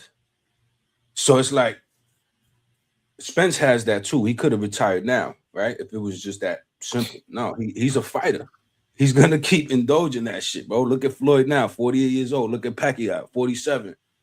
Fighters that still got it gonna fight. Look at Paulie Malignaggi, bare knuckle, 40-something years old. Like, and Spence is a fighter like that. And this is his income. This is his lifestyle. He don't got other businesses. He don't got other shit that's gonna sustain his life when he's 60 plus. This is his income. He has to fight. You understand what I'm saying, bro? Like, so there's no retirement. Like, there's no retirement, bro. Like, I don't think so. I think No, that what I'm saying is I'm going off of winning because you want, if you're going to fight, you want to win. Roy Jones took too many losses when he couldn't fight at a high level anymore. And I believe he kept fighting because he just didn't like that he was losing. But some fighters might say, you know what, it just ain't working no more. I just can't do it. It's not like it was when I was young. I might have to get out the game. Honestly, I get what you're saying, and I'm not even mad at that. But I can honestly see Spence doing that. I can honestly see Spence saying, man, it ain't 2017 anymore. You know, I couldn't beat a guy like Tim Tszú because I feel like Prime Spence was smashed on Tim Tszú. So it's like, Yeah. I just can't do it. I could be wrong. Like I said, it's cool if I'm wrong about this, but I can honestly see Spence being like, if he go into this fight July 25th, he go into this fight and he's unable to perform at a high level and Tim Tszú gets one up on him and he gets embarrassed or it's just not a good look. I can honestly see Spence saying, I had a great career. I got my kids. I'm going to go ahead and just get out the game. I can see Spence doing that. I can honestly see that. So we'll hope, CJ is saying that he got Spence winning, and I can respect that because Spence was a great elite fighter when he was at his best in his prime. So I actually agree with that. I would like to see Spence win also. But let's say that happens. I can see Spence walking away. And that would make sense given his age, is what I'm saying. Because the only fighter that I couldn't tell, if I'm wrong, somebody going to correct me, but Floyd Mayweather was the only fighter that was able to go from young to old and still be dominant and still win. If I'm missing somebody can put that You out. You missing Hopkins. Yeah, Hopkins. Not like Mayweather, though. Mayweather was like 34 fighting these young boys, and he wasn't really getting clipped for real. I mean, yeah, get hit every now and then, but he was still dominating these guys, and he's like 33, 34, 35. You know what I'm saying? Hopkins was doing it, not quite like that. Yeah. But Hopkins, you can say that, yeah. But Mayweather, like I said, he's probably the only boxer in modern history, let's say modern history, where he went from young to older and he was still elite. There was no decline. There was no, he might lose this fight. He was fighting younger guys younger than him. A 36-year-old outboxing young dudes like that. Like, you don't see nobody really doing that now. When Hopkins was 36, though, to be fair, because I'm not a Hopkins fan at all, but to be fair, when he was 36, he was fighting the likes of Trinidad, De La Hoya, you know what I'm saying, the Pavliks of the world. He still had a long. Yeah, he did. You know what I'm saying? And he outclassed some of those guys. Like, because I remember when he beat Trinidad, everybody had him losing that fight, and he still won. Yeah, that's true. So I agree with that. If we're putting them parallel, Hey, bro, Sure. Hopkins and fucking Floyd are anomalies, man. You know what I'm saying? Yeah. Oh, They're absolutely. anomalies. Hopkins, Durant, Pacquiao, any guy fighting fucking 40 plus, 38, 36. That's just an anomaly, bro. Spence ain't doing that shit, bro. He not doing that. I don't even think Spence is on that level with those guys, bro. He's not even on the Oh, level with those guys, bro. You guys blowing this out of proportion. Like no, Spence is a man. good Hey, check fighter. this out. Check I'm Spence this a not out. Let good a saying he's guy gonna that's fighter, but fight he's talking. past not on that 40, level, 150. brother. No, I'm Respectfully. not saying he's gonna fight past 140, 150, 40, 150. I'm not saying that. Like, just so you know, that's not my claim. And let me ask the guy that was just talking. 150. So, I'm assuming you heard what I said. If Spence gets in this fight and he's unable to perform at a high level and he loses and it's kind of embarrassing, could you see him like walking away? I could see him 100%, going. absolutely. Especially if he I lose could to see a that. licensed Okay, Tim yeah. So Zoo. we agree. Okay, bet. Absolutely. No, Because I think that's going who's to you happen. talking? I think if he 150? loses and he can't perform at a high level, I honestly can see Spence saying, "Fuck it, it's over with." Who was you talking to? 150 or myself? Because I wasn't sure. Like, The 150 guy. Talking to That's He's the guy that talking was to 154. just me, talking. brother. Yeah. Yeah, the guy that was So 150. Yeah, that's his y'all name. got it, champ. And I'm not saying that he is on the level of these anomalies, these Floyds, these Hopkins. Not at all. I'm saying again, I got to do the curve, not because I like the motherfucker. Actually, I'm a big Bud fan, but and you know how that beef went down. But I don't hate on him either. I say all that to say grading based on who is in like his contemporaries. I could say that he might be able to quote unquote reach that level, have that longevity rather, based on the dudes that he's up there. I mean, there is heat at 154. I just don't think Zoo is it. So I know you're saying if he loses, I'm not thinking he's gonna lose. Obviously, it's possible. It's boxing, anything could happen. But I'm Yeah. thinking again to put a bow on it, based on his contemporaries, based on who his competition is, I think he could go for a while. He can thug it out. But Yeah, we'll see. I'm not I mad at don't know that. about that, I would bro. like to I don't see know about that. Spence win also, so I'm not mad at that. I'm just saying if the other happens, I can see Spence doing that, but I'm not mad at Yeah, that. that's fair I enough, would man. like to see Spence win. yeah, I would like to see that. could I see feel like, bro, I feel like depending on the performance, even still, if he looks great, right, he beats Tim Zoo. I mean, it's Tim Zoo, man. You know what I'm saying? I don't think he'll beat a Ennis or Ortiz. I don't think he'll beat guys like that, bro. Not at this stage. Nah, I don't think so, bro. those guys ain't untouchable though. Like Okay. we also have to know that. Like a lot of what's propelling them up, those guys, Ennis Ortiz and those guys, is youth, athletic ability, you know, time and age and wear and tear in this game gonna take its toll on everybody, right? And some of them it happens overnight. Look what happened to Jared Hurd. There was a time when Jared Hurd at 154, who the fuck gonna touch that kid? Do you see what he did? What? And then Julian Williams comes and wrecks him. Jason Rosario wrecks him. You get what I'm saying? It just comes out of nowhere. Paul Williams, oh my gosh, this guy is amazing. Carlos Quintana just comes in, outclasses him. Sergio Martinez flattens him. You know what I'm saying? You just don't know, right? This is boxing. Your name can't fight for you. You know what I'm saying? It's all about what happens in that ring. And styles make fights. And I don't know. Errol is a competitor, man. He could have walked away now if that was the case. If any of that was going to happen, he could have walked away now. I think if he loses this fight, he's going to go back to the drawing board and do it. He's not going to want to leave on a loss. This is Errol Spence we talking about. He's not going to want to leave on a loss. You know what I think is going to happen? He's going to go in there. He's going to fuck Tim Zoo up in front of his hometown. He's going to probably get Josh Kelly next or someone else like that so he could put himself in the title picture. And if he loses again, it's going to be 2-3 fights later in a big high-profile fight against maybe a unified champion or something like that. You get what I mean? Yo, Imagine Errol Spence versus Devin Haney. Come on. nah, come on, man. Come on, bro. Come on, bro. That's a great fight. That's this what I'm talking about, bro. This what I'm talking about, man. Sure.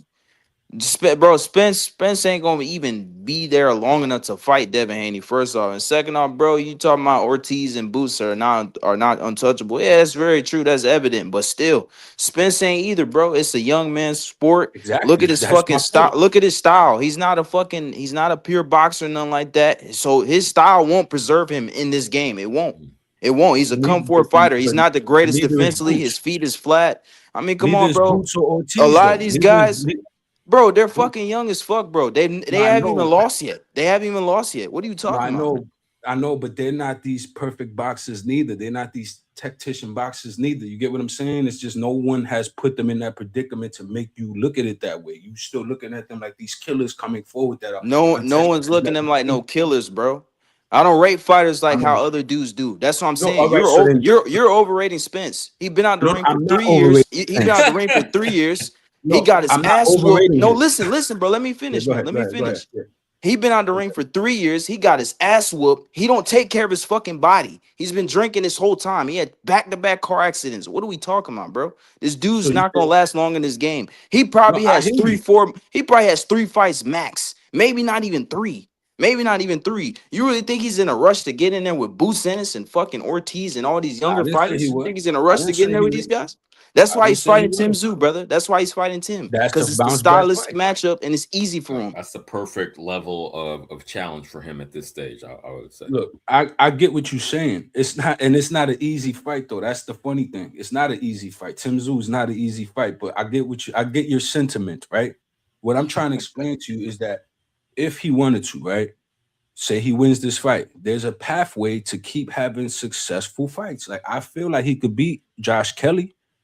I feel like he could even beat Murtazaliev if they fought. You understand? Say he gets a belt again or something like that. I feel like he could beat welterweights moving up that can't make 147 no more. There's a few of them he could beat.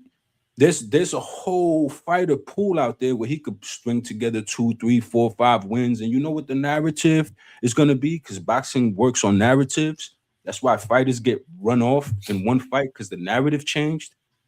The narrative then will be, oh, Spencer's back 3 years, 3 years layoff. He knocked everybody out. Oh man, you get what I'm saying? People just go whatever. I'm looking at the intangibles here, right? Errol Spence is a talented dude. He hit the highest levels of the game. So it's not new to him. It's muscle memory for him. He can hang with pretty much anybody. Bud is an anomaly. You were right when you said that. Because it's true. He's an anomaly. Nobody's switch hitting like that. Nobody's doing it like that. It's like Floyd with the shoulder roll. Others use the shoulder roll. They ain't gonna use it like that. You understand what I'm saying? Bud is a different story, and that's the only dude that did that to him. So you just telling me Tim Tszyu and Hey, all this other shit? no, Come on, bro. no It's disrespect. Errol You said Spence, you think bro. he can beat.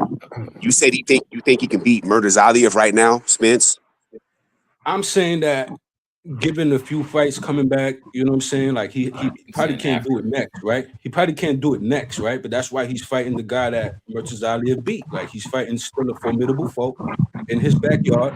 He got to come back, right? These guys, again, they are active. It's physics, it's punches, it's force. So Murtazaliev is a power puncher.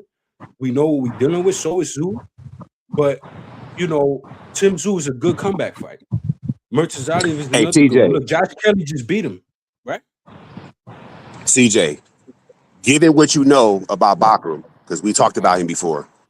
Yeah. Now, I'm not mad at what he's saying, right? But we got to be honest. This era of Earl Spence is not beating no Bakram Murtazaliev. I know you could agree with that, TJ. Okay, and I'm gonna be fair, and not to ride the fence, but I'm gonna say it all depends on how he looks in the Tim Tszyu fight. Then I'm gonna make my judgment. Go in a vacuum? No. Like as of right now, if that was his next fight, I would agree with you.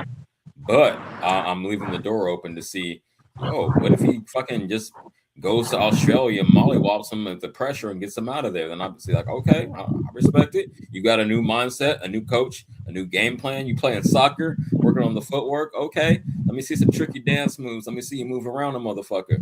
So, I mean, I'm leaving the door open for it, but right now, I would agree with you. Yeah. So going forward, now I think career for career, obviously Spence is better than Murtazaliev. But let's be real. I get what you're saying. If Spence is able to turn back the clock, or somehow he's all of a sudden he's this great elite fighter with good footwork, somehow that happens, right? Let's just be real, bro. He's not beating no Bakram Murtazaliev in this era. Like that's not happening, Cool, bro. but, Like but even if he Josh does Kelly all that can't. stuff, in response to what CJ said, even if he does all that, Spence improves, or at this point he just has a greater improvement, or he's able to turn back the clock. Even if he does that, which I don't believe that's going to happen, he's not. That's never going to happen, bro. Maybe You know, you take Bakram how he is now back to 2017, yeah, but this version of Spence is never going to beat no Bakram. That's just not I going to mean, happen. Okay, No I'm well, trying to disrespect to peep game. homie, but I just No, find no, that peep out game, of peep that's game, left and field that he I'm would gonna say pass that. the mic. I pass the mic, but this is food for thought. Let me rock out. yeah. All right. We all agree up here that boxing is a great analogy for life, especially for men. Do we agree on that? Yeah, hell yeah.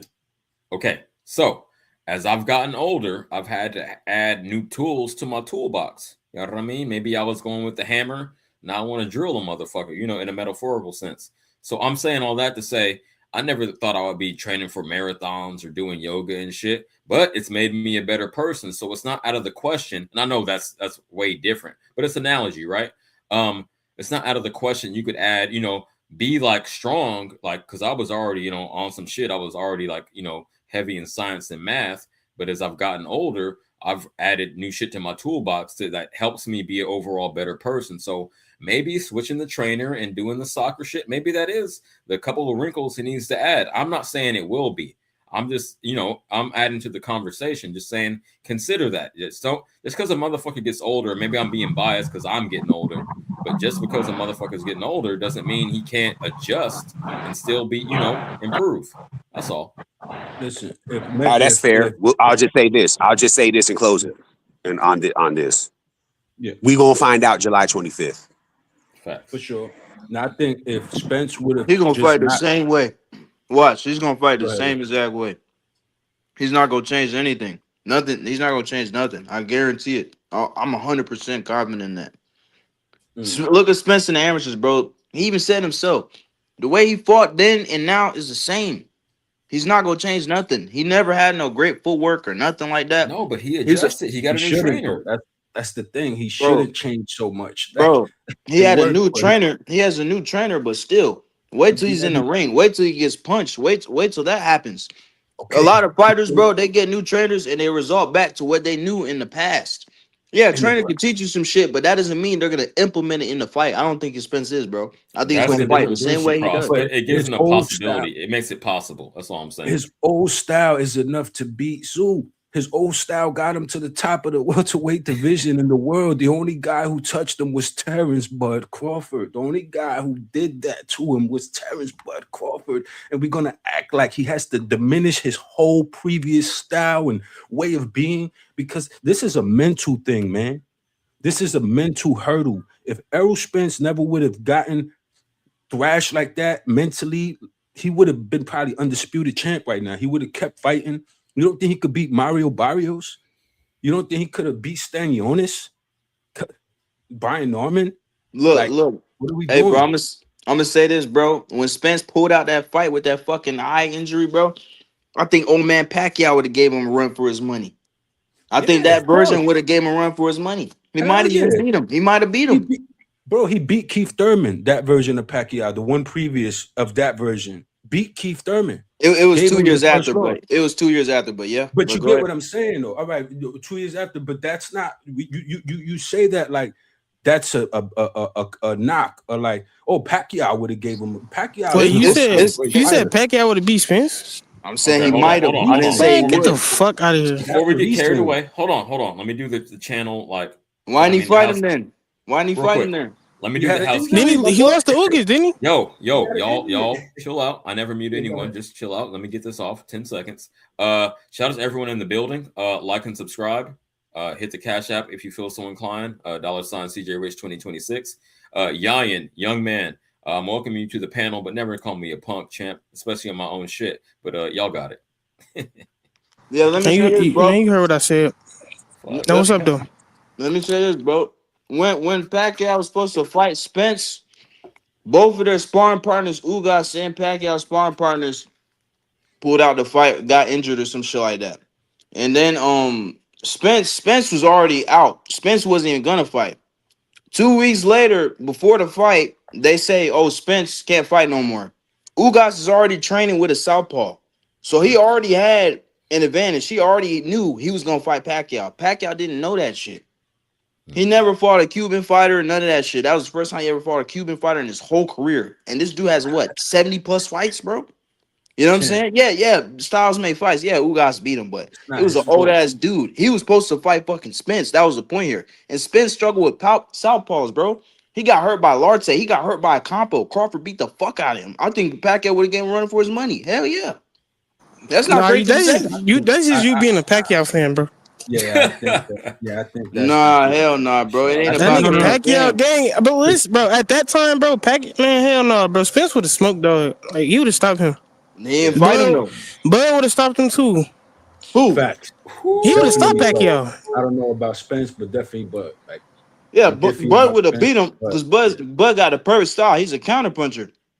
But fucking and he's a Spence switch will hitter. come for a fighter. He gonna be right Yeah, in the bro. wheelhouse to get But hit. he I bigger, agree and though, why he boy. bigger than dude, That's cool. That's cool. He beat he bro, beat and dude. he hit hard, bro. He beat dudes bigger than him. He hit dudes that hit He way did harder for than sure, Spence. for sure.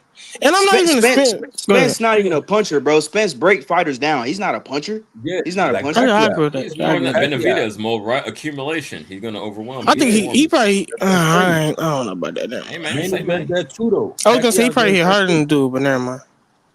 Pacquiao does that too, man. He could knock you down. He ain't gonna clean you out. He ain't gonna pull a That Marquez. sounds You know, crazy. like he ain't gonna do that. He could put you out with accumulation. Think about it. Like that's what Pacquiao Yeah. does, That's what I'm bro. seeing.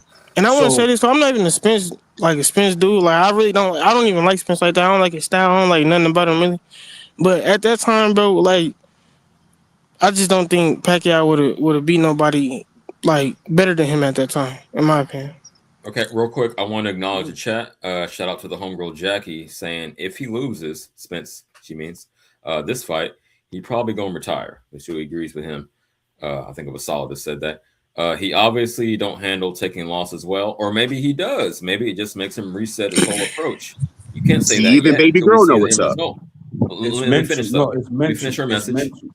Let me That's finish a mental her thing. message. What Or she's he'll take another long ass layoff. No, that's what's not going to happen. At his age, he can't take another 3 years off. That's impossible. So either he will retire or he'll get back in that motherfucker at a lower level and try to rebuild for like maybe a 3-fight deal for like one last run at it. But no, he ain't going to take another long ass layoff. I don't know, Yeah, but shout out to her because bad super chat's telling me that she knows what's up. so what? So I don't know her Wait. name, but yeah, shout out to her. Y'all Jackie. really think like I'm not gonna say he got zero chance, but y'all think like Tim Tszyu got a chance again? No, I'm not saying Spence got zero chance. What I'm saying is, if, like I said earlier, if Spence is unable to perform at a high level due to 3 years inactivity and age, and he loses because of that, or just loses and he looks bad, and Tim Tszyu gets one up on him, I can see Spence saying, "All right, I can't. It's over," and then retiring. That's what I'm saying. Now, if he wins, I agree with I'll that. salute that. If Spence wins, I'll salute that, and then we can go on. We can move on, and we can leave this topic alone. But that's I Okay, if he think hold on. wins. But like I said, I we're want gonna to put find up out July 25th. exactly. We will. 10%. But I want to, as a mathematician, I want to put a percentage on it. Let's assume you right. I'm not saying you're predicting him to lose, but let's just go with that narrative that he loses, right? How likely do you think it is that if he loses, I'm giving you that he retires? I'm gonna say 90%. I'm gonna say 60% he comes back. Maybe I'm tripping. I'm gonna say 90% he comes back, 10% he retires. No, I'm gonna say 90 he retire. This guy don't want to go out on his shield Hey, like this that. dude is crazy, bro. Hey, no, you be listen, saying some crazy shit, It's Jay. good conversation, I champ. mean, hey, listen, man, 50, it wouldn't work Nigga if said we all agree, right? 10%. No, I'm saying it wouldn't work if we all agree. Would Nah, you I agree know, with I that? understand that. I Yeah. understand. But you know, my thing is this. Look, the reason why I say that, I recognize the competitor in Errol Spence.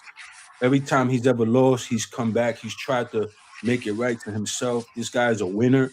He has a winner mentality. He knows how to win. You understand what I'm saying? Only one person bested him, and that's not easy for a guy like that to take. A guy who's used to being the guy that everybody looks at like, oh shit, there he goes right there. You know what I'm saying? That's who that is. That doesn't just dissipate, bro. Like these guys work hard from children to men to become this way. They don't just want to lose that, bro. Like this is his aura. This is his life. This is real. Hey, look. There's a pride here. Yayan, I'm Go going to ahead. continue. I'm actually Go step ahead. away for a bit, so I'm glad I got people in the building to hold it down. But two things. Shout out Clarissa in the chat. I ain't read none of your because you be trolling sometimes. It's funny as hell. Clarissa said depends on how he loses. Oh, so that's some real shit. Yeah, the manner in which he loses would play a factor. And now I want to welcome my man Fun Truck to the stage. Y'all go like and subscribe to him. I'll be right back. A word, Fun Truck. There's What's up, content. Fun Truck? And I was gonna, yeah. His shit was decent. But I'll say this though, I think like the spin, I gotta see how spins look, bro. Like I don't know, but like some training footage or something. But the spins, I'm just going off the last spins we seen, bro.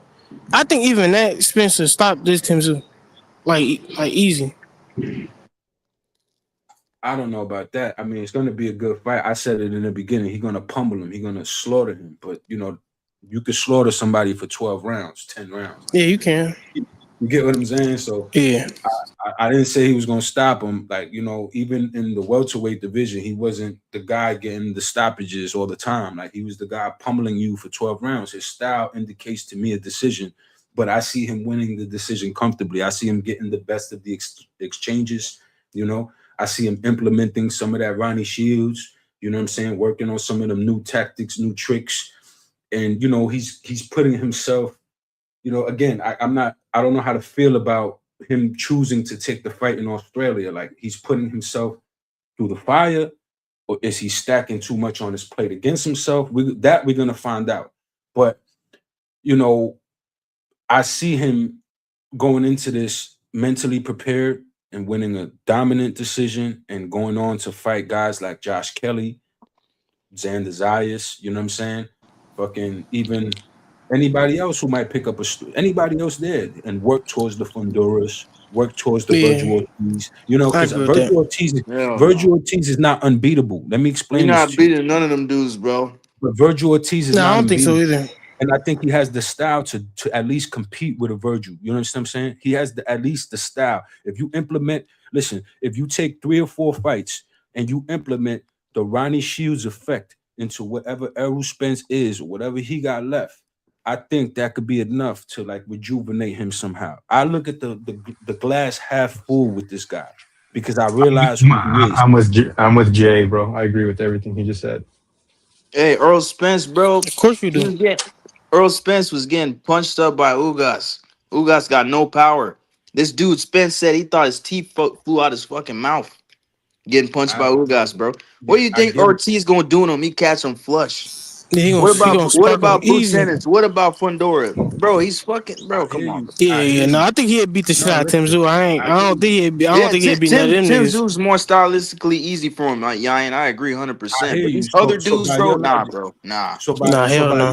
So by your logic, then how would Mosley Jr. do against Virgil Ortiz? You get what I'm saying? Because he just knocked the guy out who went life and death. Touche. That's touche, Lucky. Bro, he moved up. He moved up to fucking 160. He never fought. But he was bigger than Mosley Jr. though. I hear you, but here's what I'm trying to say. But Mosley's a full-fledged fucking middleweight though. He's a full. He might be bigger. Okay. Bocek might be taller, but muscle mass wise, body weight wise, nah. Mosley's bigger. So what about Brandon Adams? Brandon Adams put him out. You get what I'm saying? That he did it at 154. So what I'm trying to explain to you, it's about the styles, right? The styles. This guy Bohachuk went life and death with Virgil Ortiz, put him down. I thought he won. You know him and Virgil Ortiz were sparring partners, right? They were sparring partners. They spar in the same camp. They spar many rounds together. Of course, he's gonna know his style. Come on, bro. I thought Bohachuk won the fight. You understand? I did too. I did too. So he arguably lost to Sergey Bohachuk, and we talking about Errol Spence can't touch this undefeatable kid. You know what I'm saying? Because he's so strong and gifted and physical. Like we gotta, you know. I don't know. I don't know. I see it. I see it more realistic, humanistic, and more even when it comes down to it because of the style.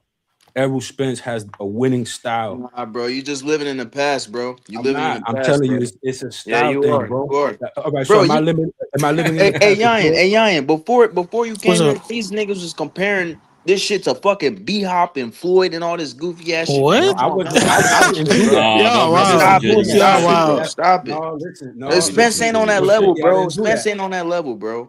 Come on. I didn't do that. I wasn't the one doing that. I was the one making the distinction to the person who did do that. That at 36 years old, if you put Hopkins and Mayweather side by side. Hopkins was beating the Trinidads and the De La Hoyas still of the world. The Pavliks, he had like a whole career. I was just pointing that out in his distinction. I wasn't making that distinction myself. At 36 years old, Hopkins, and at 36 years old, Mayweather, when you compare them, they was having the same type of dominance over guys at that point, at 36 years old beyond. You get what I'm saying? That's what I was saying. Yeah.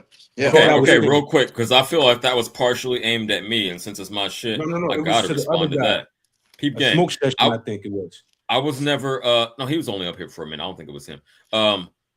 Maybe he did say it. But I'm gonna say it like this: if it is aimed at me or whoever the fuck, I just want to clarify my stance. You feel me? So I wasn't saying that he's as great as a Mayweather or a Hopkins.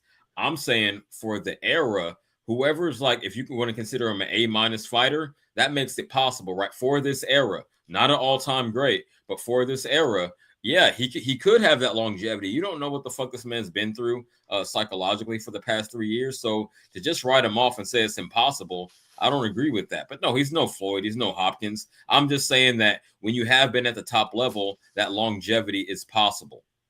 When you look at those guys that have longevity, look at them. They actually took care of their body. Spence was not taking care of his body. That's a big point too.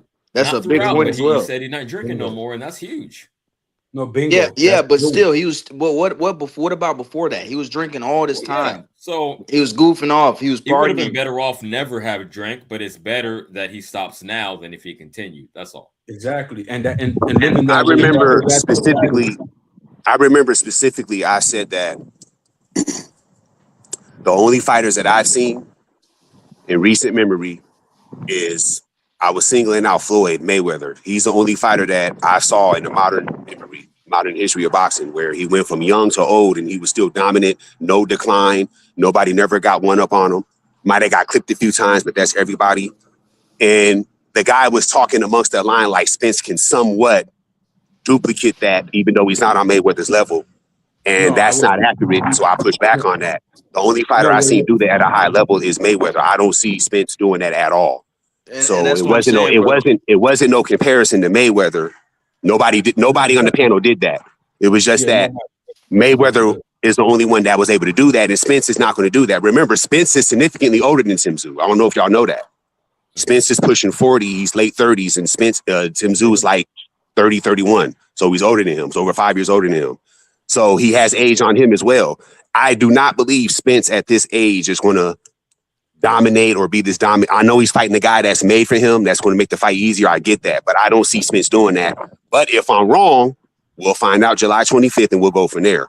I don't see Spence doing that at all. So you guys sue, right? Smoke. I honestly don't even know. I'm gonna go for Spence just for the simple fact that I think Spence in his prime was a great fighter. So I'm gonna hope for Spence to win. So I'm gonna pick Spence. That don't really make sense, but that's what I'm saying with it. But what I'm saying is, I don't see him like he's doing soccer now. CJ, y'all know I fuck with CJ, but I push back on the soccer stuff. He ain't gonna get no good footwork because of that.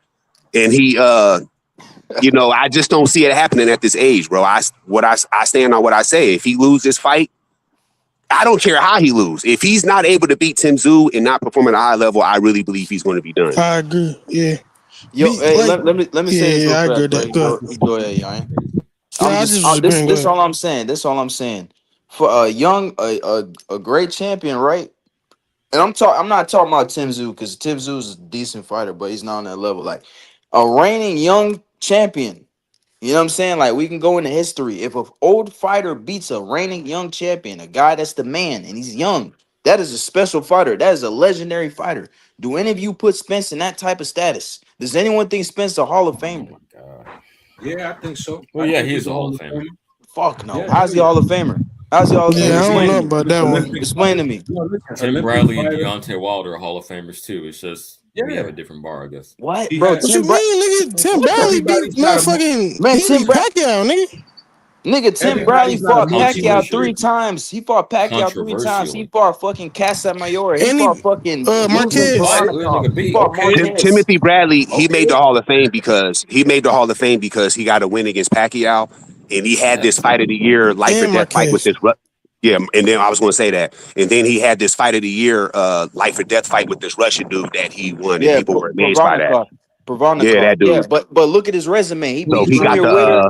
He beat No, Junior I'm Witter. not arguing that his resume is his resume, but I'm just It's saying way those three better than fights is what got Spence him in the Hall of resume. Fame. Way better than Wilder Spence got in the resume. Hall of Fame because he did something that was rare. For a guy that can't really box for real, he just hit you with a right hand. He knocked out 35 plus guys. Hall of And Fame type consecutive shit. He title got the Hall of defenses Fame too. because I of that. think that's the main criteria is going to get Wilder in. But okay, niggas talking the shit. That's why he's in the Hall of Fame, because nobody can say, because your resume is your resume. You fight who they put in front of you. You can't stress resume too much. But he did something that most fighters. He did something that most fighters are never going to be able to do. Oh, okay, a Hall of Fame type shit. And then as far as Spence go, they're going to say that he was a champion he dominated a division besides Crawford for a while and shit. He was unified champion and he held the belts for years or whatever. So they're going to give him a Hall of Fame for that. He's 3-belt unified. I want to clarify this shit. I don't agree that Bradley or Spence should necessarily be in the Hall of Fame, but I'm saying, given that floor, that ground level, that criteria has been set, that he will get on the Hall of Fame. That's what let me ask you this. Could we? Not me. Could we agree on this? Okay, maybe not first ballot, but could they at least get Hall of Fame? Could we agree on that? Bro, Tim Bradley's certified Hall of Famer. He's CJ, Tim Bradley is already in. Spence not a Hall of Famer. Spence is not a Hall of Famer. To me, there's two Hall of Fames though. Could we agree that Tim Bradley's a Hall of Famer, but maybe not? I don't think he's a first ballot Hall of Fame. But CJ, do you? Okay. Could we agree that regular Hall of Fame? Could we agree on that? Yeah. I think he is a first ballot Hall of Famer. Fucking Timothy Bradley, bro. Come on, man. Don't look, bro.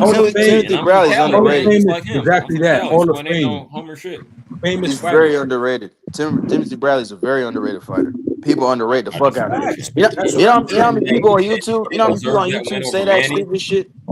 No, it's not even about Manny. It's not even about Manny. That's the criteria that got him in. In my opinion. Hey, CJ, hold on. Nah. CJ. Who the fuck? Let me say this. Who did Spence beat? Nah, CJ, right. Hold on, CJ. Let me say this first, CJ. Was the Pacquiao victory? Without that, he doesn't get in. Yeah, CJ's right. That's what those three fights I outlined. That's what got him in. The Prognoval fight, he beat Marquez, who's a Hall of Famer himself. Shout out to Marquez. And then he got a win against Pacquiao. Those three fights got him in the Hall of Fame. That's how boxing works. They'll put you in the Hall of Fame if you do shit like that. Triple G made the Hall of Fame. He has no significant win. The only guy on his resume that you can say, oh, okay, that was a great fight was Canelo. He's a Hall of Famer. Nobody's arguing that. Name a significant fighter he beat. That's like an elite level guy that he beat. He's a Hall of Famer. Triple G got a better resume than fucking Spence, man. What the fuck? Who did he beat? But who did he fight besides Canelo? Where it's okay, that's a great fight. He didn't. It's just Canelo. He fought Danny Jacobs. I guess you can say Danny Jacobs, but is Danny Jacobs a high level guy? Some would argue he's not. He's a good fighter. I mean, he's a good fighter. He's a good fighter. He's better than anyone fucking Spence beat. I'll tell you that right now. Nah, hell no. Come on, man. Who?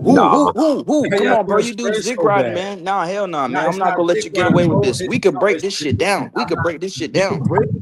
Break down the resume. Break down the resume of fucking Tim and fucking Spence. Spence's resume now, just so I go ahead. I don't want to freestyle. They about to go at it, so I'm gonna fall back. Yeah, go ahead. No. You can jump in too, brother, because you're arguing for Spence, right? You think Spence Hall of Famer? You can come in too. Come on, let's do it. Nah, Spence is a Hall of Famer, bro. You're not gonna no, the fuck he's not.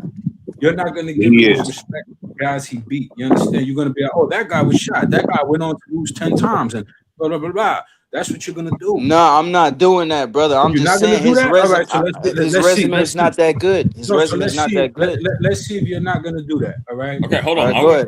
Before we get into this, it's gonna get deep, right? Let's take a deep breath. Channel maintenance. Hey, shout out Heavy Chevy guy in the chat said salute CJ. Everyone in here, we got good numbers throughout. Like and subscribe. If you want to hit the cash app, $CJ Rich 2026. Y'all got it. I want to hear this debate. Let's go. Well, look, I say he's a Hall of Fame because of his amateur background, and he beat the likes of guys like Lamont Peterson, fucking Mikey Garcia, Danny Garcia, Ugas, Porter. Ocampo took he gave him his first loss with a first round knockout. He trash. Trash fighter. Leonard Bundu is a tough fighter. It's as tough as you would respect Provodnikov to be. You know what I'm saying? Chris Algieri, he put a ass whooping on him. Chris Van Heerden, Phil LaGreco, Samuel Vargas. A lot of y'all don't know who that is, but Samuel Vargas, Ronald. I know who that Truman, is. I know who it is. All right, and you know what I'm saying? Man. A few guys that you wouldn't know them, but they tough guys, and this is a good, solid record.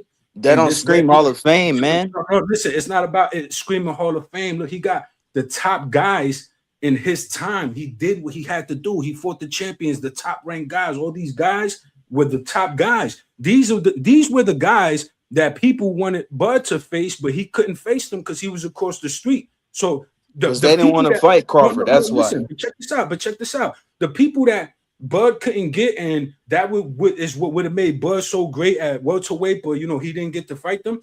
Spence fought them and beat them all. so he got the glory. He got the shit that they're saying that Bud didn't get access to, and he got it, and he embellished it. He beat everybody. Number one, cleared it out. The only one left was Bud, and he demanded the fight.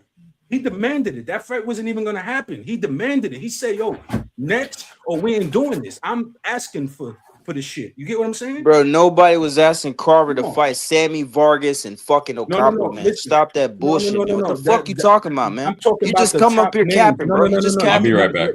You just capping, brother. Respectfully. That's cherry picking. No, you taking the worst names I mentioned and you acting like that's my whole You argument. said, okay, who you was? You said Danny Garcia. Danny Garcia went up in weight, right? At 147. He's not a 147 pounder. He's not a 147 pounder. Ugas, Garcia, Porter, okay. Mikey Garcia, Ocampo, Mikey Garcia, a fucking lightweight. A fucking lightweight. All right, you see what I'm saying? A fucking lightweight.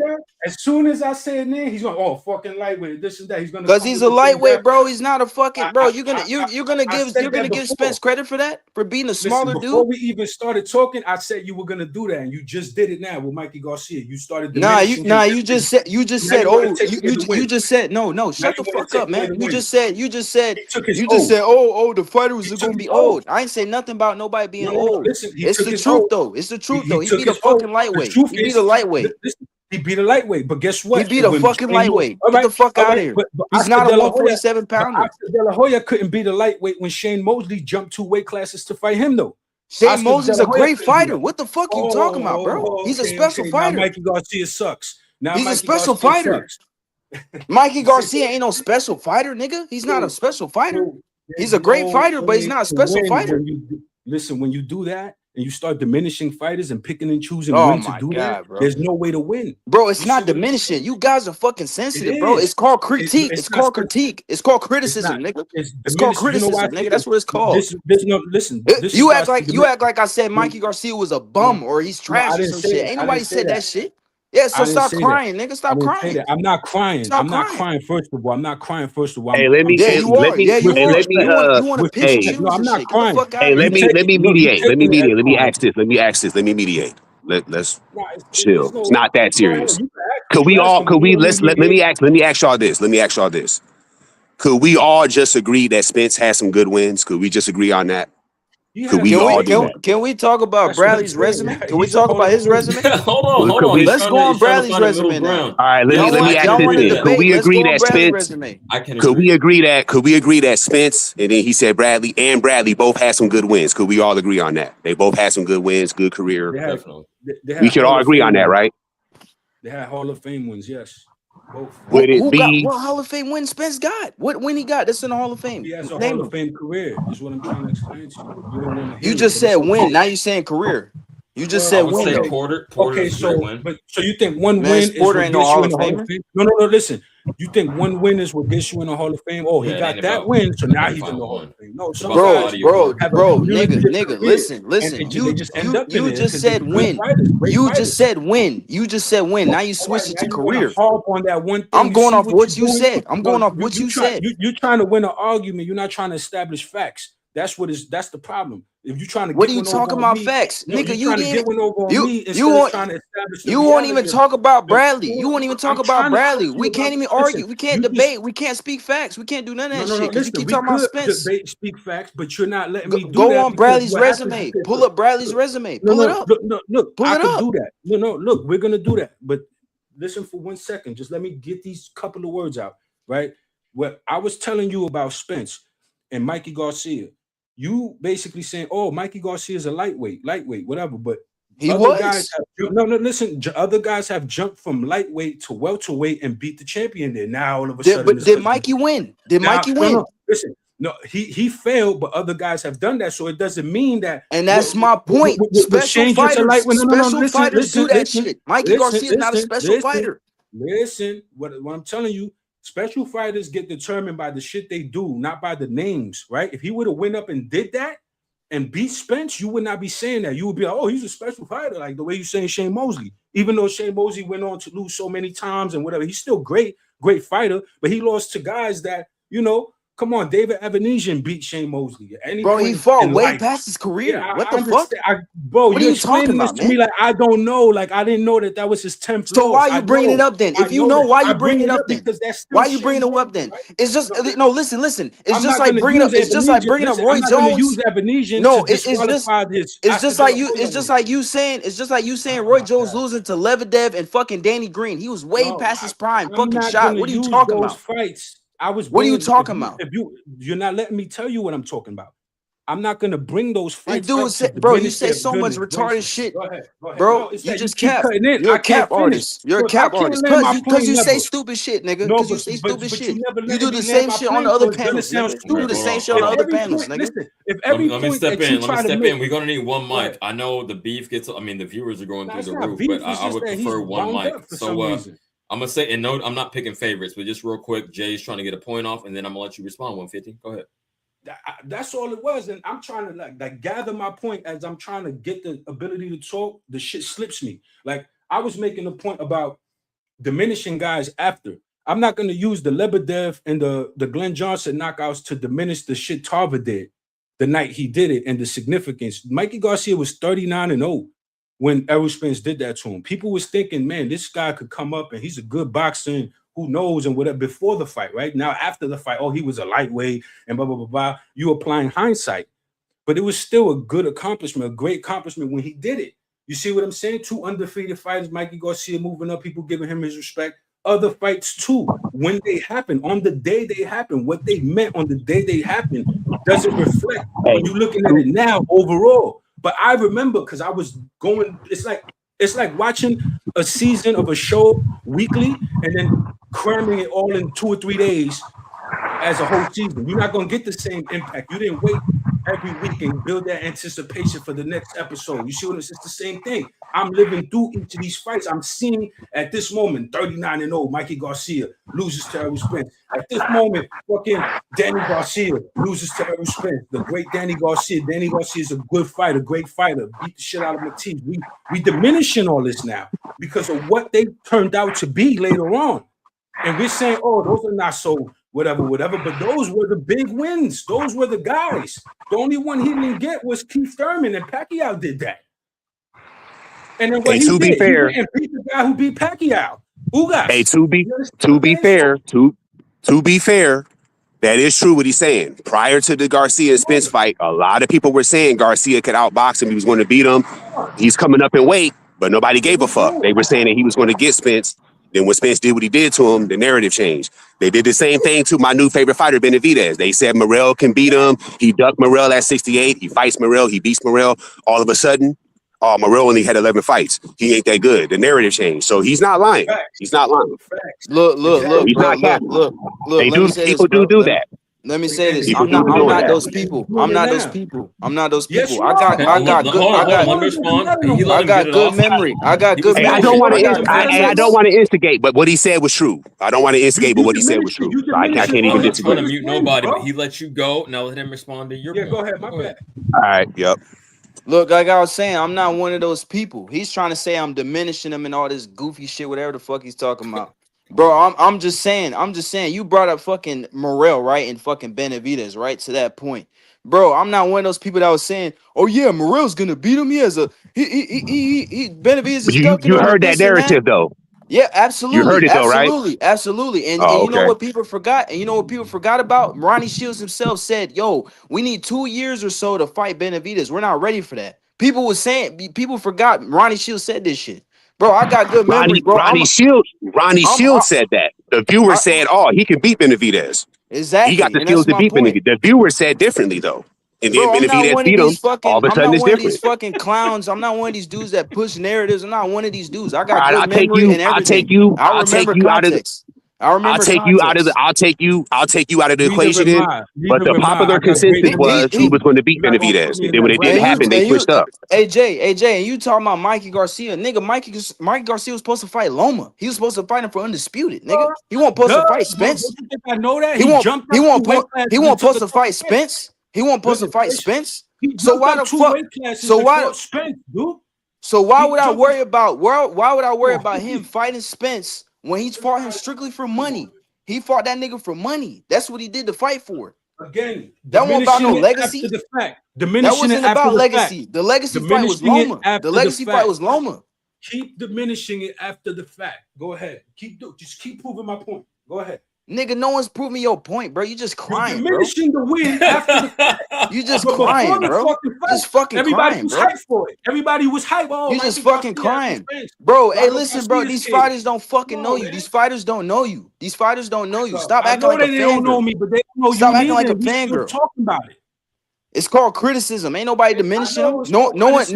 That's No what one you're doing. called him I'm a not bum. calling No you a one bozo no, because of your get criticism. I'm not get your calling you fucking names panty because of out your your what? criticism. Get your panties out your ass, bro. No I'm one not. I called don't got fucking my Mikey panties Garcia enough, a but you bum. see how I'm talking to you with respect, and you keep saying shit like that to me. Man, You see shut what the I'm saying? fuck up, man. You You the one who's disrespect hella emotional. dudes on here. Now I gotta shut You the fuck up. disrespect You see what I'm saying? hella You dudes see on what I'm here. saying? You disrespect hella dudes on here. Now Shut I up, bro. gotta You a shut Man, the clown. I You a would clown, real. nigga. Let me say this real quick. Now I I'm a really clown. You a prefer See to what I'm have clown. a saying? You a cordial I'm a clown. clown. I conversation. gotta You Hold on, shut the don't champ. fuck up. I'm a weird. This is all boxing I'm talk, not. mind you. I'm We not just trying to mute sharing our nobody. opinions. Please just respect it. I Come never on, mute anybody. Just let me get my shit off for the sake of the channel. Like for sure. I would prefer. I know the beef is popular that drives the views, but for real, I would prefer to have a cordial conversation and not Me get too. personal and say you a bitch or you this and you that. Thank Yeah, you. I know I crash out sometimes, so I'm a hypocrite, right? In myself, I'll acknowledge that, but I would That prefer never that on came my out my shit. mouth. Okay. Even still, I still have yet to call this man out his name Okay. or call him anything a B word or say Man, you that act like fuck. you We ain't do just that talking. before. You act like you ain't never did it I before. done Be it. I quiet, bro. did. I did it back. Let's keep it correct, because like you did Yeah, it now, whatever, man. you did You it did that first. shit on Then Marco that's panel in your too, bro. pattern, Stop bro. crying, That's in bro. your pattern, bro. I had to Stop come crying, back bro. at you. No, that's not Damn. crying, bro. You doing it Yeah, again. you are crying. You You are could crying. change the energy right You now are by just crying. talking to me like a man, but you're not capable of doing that apparently. Bro, I don't I gotta go to respect work. You retarded heard? I gotta go opinions, to man. work. You heard? I gotta go to work. Yeah, I'm a go to holler work. at you. Yeah, I go gotta to get to work. work. Yeah, go to All right, work Cool, so little we man, can man. man. talk Thanks real for All right, pulling boxing. up, man. all Definitely right, come little back, man. man. Take care. Yeah, all right, Look, bro. peace out. All right, little man. All right, Yeah, champ. yeah, yeah. Get out of here, Yo. man. Get your bitch ass on, man. Okay. Oh, that's cool. We got about halfway through the interview, so we're gonna continue. But we got it cracking for a second. Hold on, chat. Let me get the layout right. Boom, bop. Here we go. And yeah, this is a Spence interview with Sean Porter, and yeah, literally like halfway through, he gonna tell us, give us some more insight into his mindset with his comeback fight going up against Tim Tszyu. Let's go. Fair use. Shout out to. I want to make sure I acknowledge. That's Hold on. Make sure I acknowledge main event. Shout out to you, man. Let's go. like always been a part of who you are, is fighting the best. Yeah. And upon coming back, was this a no-brainer that at this point Tim Tszyu is the best that you can get? I mean, he wasn't the best that I could get, but I'm not crazy, but I bought nothing. You said it ain't the baddest bitch, but it's like a 7. I feel like I could pull that. Let's go. So, I was looking at Fundora. I'm looking at top names. Like, yeah, I fight him. Like, cause I'm the type of guy I really don't believe in ring rust. If I look good in the gym for 9-10 weeks, why I can't look good in the ring in the fight. Like what makes the difference? That's the mental thing. Yeah. That a lot of people like how you. It's like guys, you know this. There you go. Like we were speaking on before, he said it's a mental. Man, they good as hell in sparring and practice and that, but when the lights turn on, they fold. Mm-hmm. And I just feel like I'm different. Mm-hmm. You know, I feel like I look better outside. I look better in the ring and not in the gym. I look good in the gym, but fight night I look. You know, it comes out. Yeah. And I just feel like that come fight night, I'm gonna show everybody that ring rust is not a thing. It's more of a mental thing more than anything, and that's what people can't get over, and that's why they need a tune-up fight to get over that mental hump. It's not a thing. Ooh, great psychological insight into a boxer's mind. Y'all want to speak on this? Let's stop beefing and speak on that. He said it's more of a mental recovery, and that's why dudes take tune-ups. And he said, I think my mental has recovered fully, so I'm thugging it out. How y'all feel about that? Well, like I said, he should be fully healed from the trauma he took physically, but mentally, everything he's saying sound good. But there really ain't much more to say about it, though. We gonna find out on July 25th. Okay. If this don't go well, then it's going to be all red flags, no Pyru. So we're gonna find out. So we just gonna wait. Like I said, at this point, after everything I said, just gonna wait till July 25th. But everything he's saying, that shit sound legit. So I no pushback on that. That's cool, man. I don't even necessarily need to finish it out. We've been speaking on this for over an hour, directly or indirectly.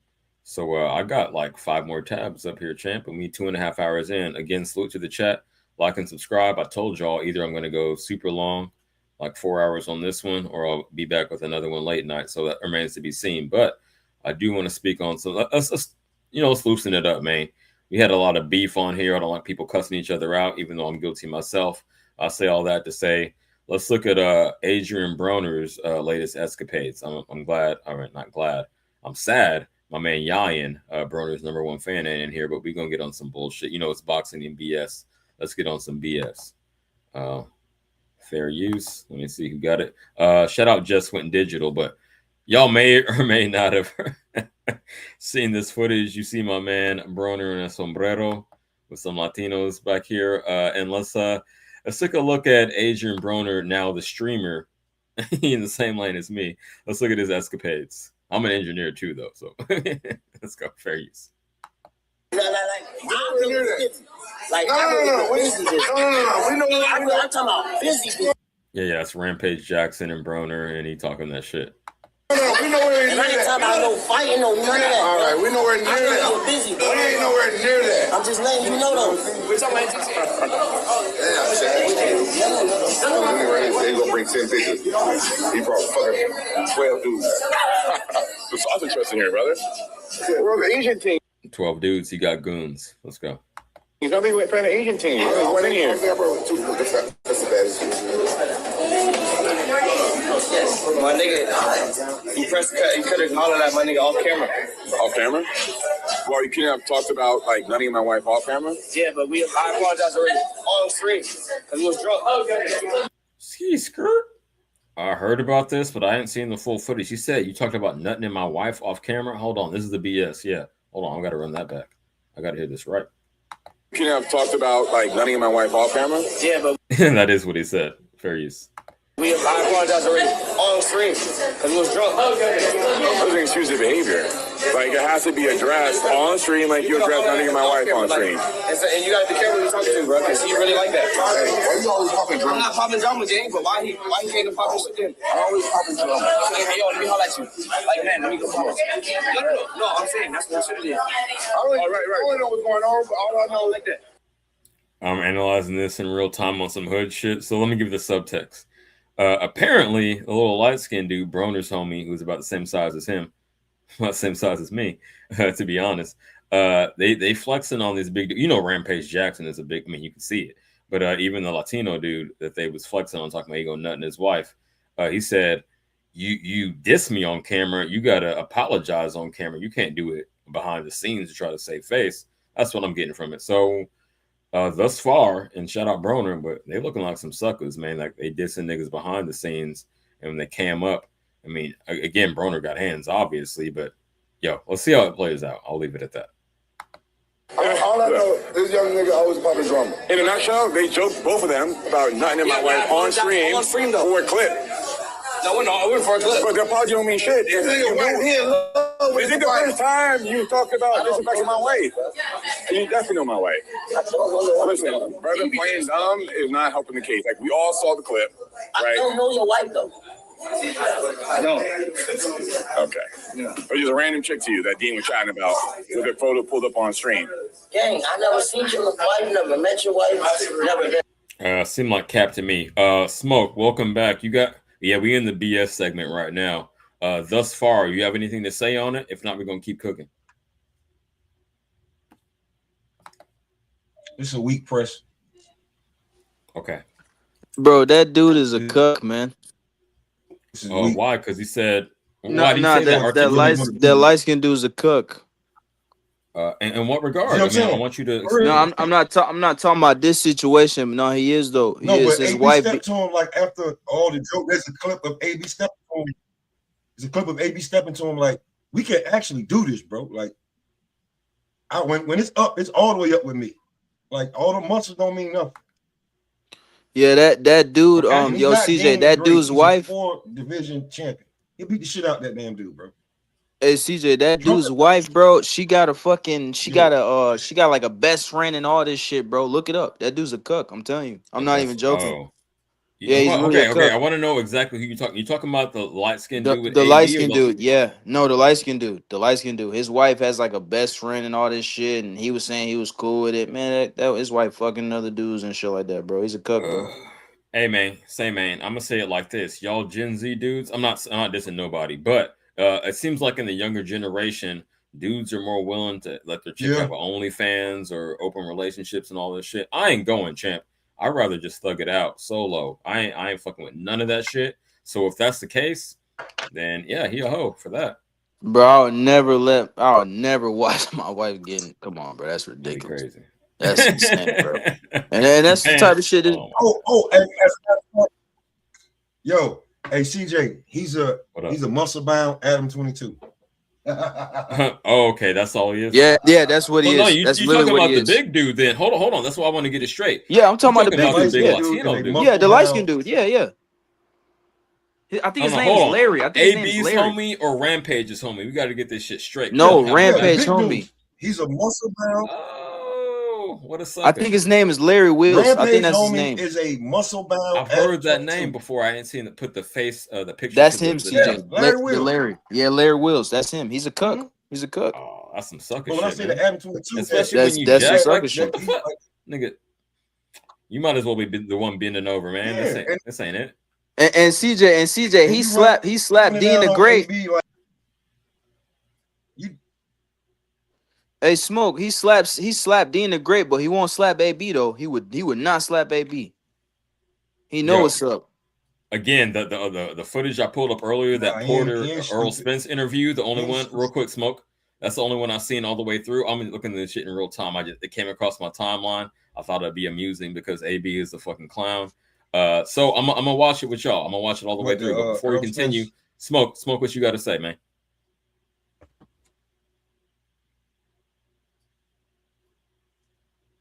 Damn, that shit keep going in and out. Yeah, your audio is spotty, but we're gonna continue with the clip. Hold on, fair use. Again, shout out to Just Went Digital. That's a provider of the content. Buy your wife? None of that. I don't know your wife. Yeah, I could be bothered and go through the stream clips and pull it up right now to prove a point. I'm not gonna do all that. We was just on stream. I'm with my man. Whatever you get me?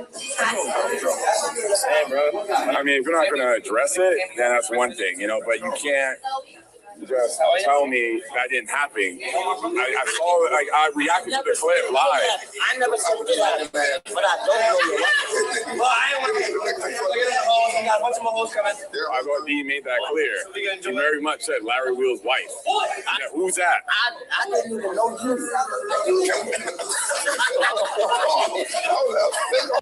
Okay, let's zoom out. Let's zoom out real quick. I'm thinking about this in real time as I view it. And I wish that Jackie, Clarissa, or Kalia would pull up like y'all do on the relationship stream. But I'm gonna say this: do y'all see how a woman's actions can just embarrass a man, even if she's not present at the time?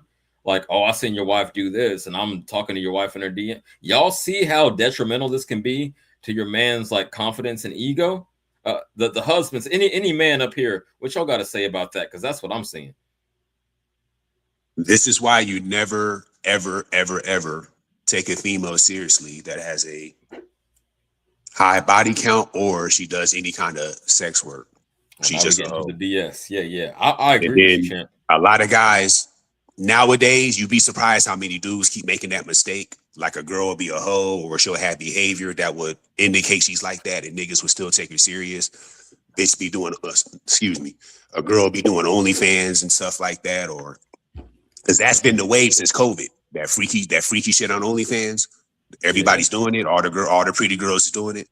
And it's like, there's a lot of guys that would take girls like that serious. And it's like, you get with her and then you end up getting embarrassed like this dude is, or his girl being talked about like that. And you would think a guy would be embarrassed and not want to be with a chick like that. But a lot of guys be going for that shit. Yeah, man, that's funny to me. I laugh at shit like this, but yeah, that's the new thing now. People are doing that. I'm probably one of the few dudes who he's would so do much that. of a chump that he can front call her a gold digger. He called her a gold digger, but he's still with her. So like, there's nothing. Exactly. That's what I'm saying. The dude's a big stuff. Dude's a I'm looking at him. He's a 250-pound sucker, bro. Yeah, this guy is doing it to himself, man. I don't even feel bad for him. You know what I'm saying? Not at all. Yeah, you can't do shit but just laugh at him. Right. That's where I'm at with it. Okay. I just want to get y'all's perspective. He should laugh at I'll say it like this. Like, man, he said, who was that? It wasn't 150. It was J Money. Was that you? That said, yeah, you can't take females really serious nowadays with a high body count or, she been out there doing sex work. Nah, I said no, that was T. That was T. Oh, my fault. It was solid as T. Okay, my fault. I'm gonna say it like this. The next chick I get. No, that's being nice. That's being nice. The next chick I get, I'm gonna probably put her on OF, man. We're gonna do some scenes together and we're gonna cash out together, but I'm not trying to wife it. That's where I'm at with it, man. The game has changed and I'm cutthroat with it. My heart is if cold. you mess with her, like, I mean, I don't know if I want to do that because I don't want to be put out there like that, but I guess you could do that. But just in general, though, if you meet a girl that does that, there's two things: either ghost her or just use her for sex. But there's guys out here that are taking girls like that serious. Yo. Peep game. I'm gonna say this real quick, ladies, because I know I have a lot of female supporters. I look at the analytics. We trying to give y'all game, man. It ain't about hating women, but if a dude sees you in that vein, he ain't gonna never be able to unsee that shit. You feel me? So I'm it's like a precautionary message. Don't even get in that game. Don't have a 304 phase. Because I heard some ladies say that. I'm gonna put the name out there, but I heard you say that before. Don't do that. Don't fall to that temptation. And don't do no sex work, and you'll be fine. You'll be able to. CJ, though, it's gonna be really hard to convince women to not do that, though, because women love attention. Women love attention too much. Women love attention. I know. Hey, CJ, every female has that phase, bro. Every female has that phase, bro. They gotta go through it. If you lock them down early, they gotta go through it. I'm not saying I have. Obviously, I've been unsuccessful in that, but I have seen some females not be total 304s. I don't know if they cheat on their husbands, but some of my dudes got, because I'm from a different era. Nowadays, I would agree, man. I mean, the game is the game. But maybe back this like era, 20 years ago. Yeah. You might no, that's true. I gotta realize that you guys are older than me because I'm 26. Yeah, you might be able to find a decent woman 20 years ago, but now, hey, it's all on the table. Hey, Solid, how old are you, brother? If you don't mind. 29. Oh, 29. Okay. Oh, you're not that far off from me. You sound older. Damn, I'm. Yeah, you do. You do sound older, man. You do sound older, actually. Yeah. That's cool though. Let's see how this ends up, man. For Larry Wills and AB, this is entertaining as fuck. Fair use. Shout out to Just Win Digital. Hey, but we gonna enjoy the whole. Hey, this the buffest nigga on the planet. I don't know this nigga. I don't know this nigga. It's the buffest nigga on the planet. I'm just a bunch of buff niggas on the nigga, I never met you. You ever met? He said the buffest nigga on the planet. That's an exaggeration. That's funny. Let's go. Right.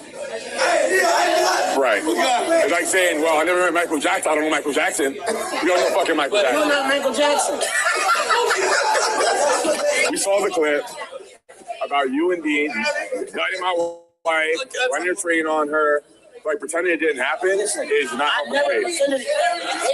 Hold on, champ. I need to look into this. Not that I'm super interested, but he said he saw a clip of AB saying he ran a train on his wife. God damn, this nigga would have been in the dirt off top.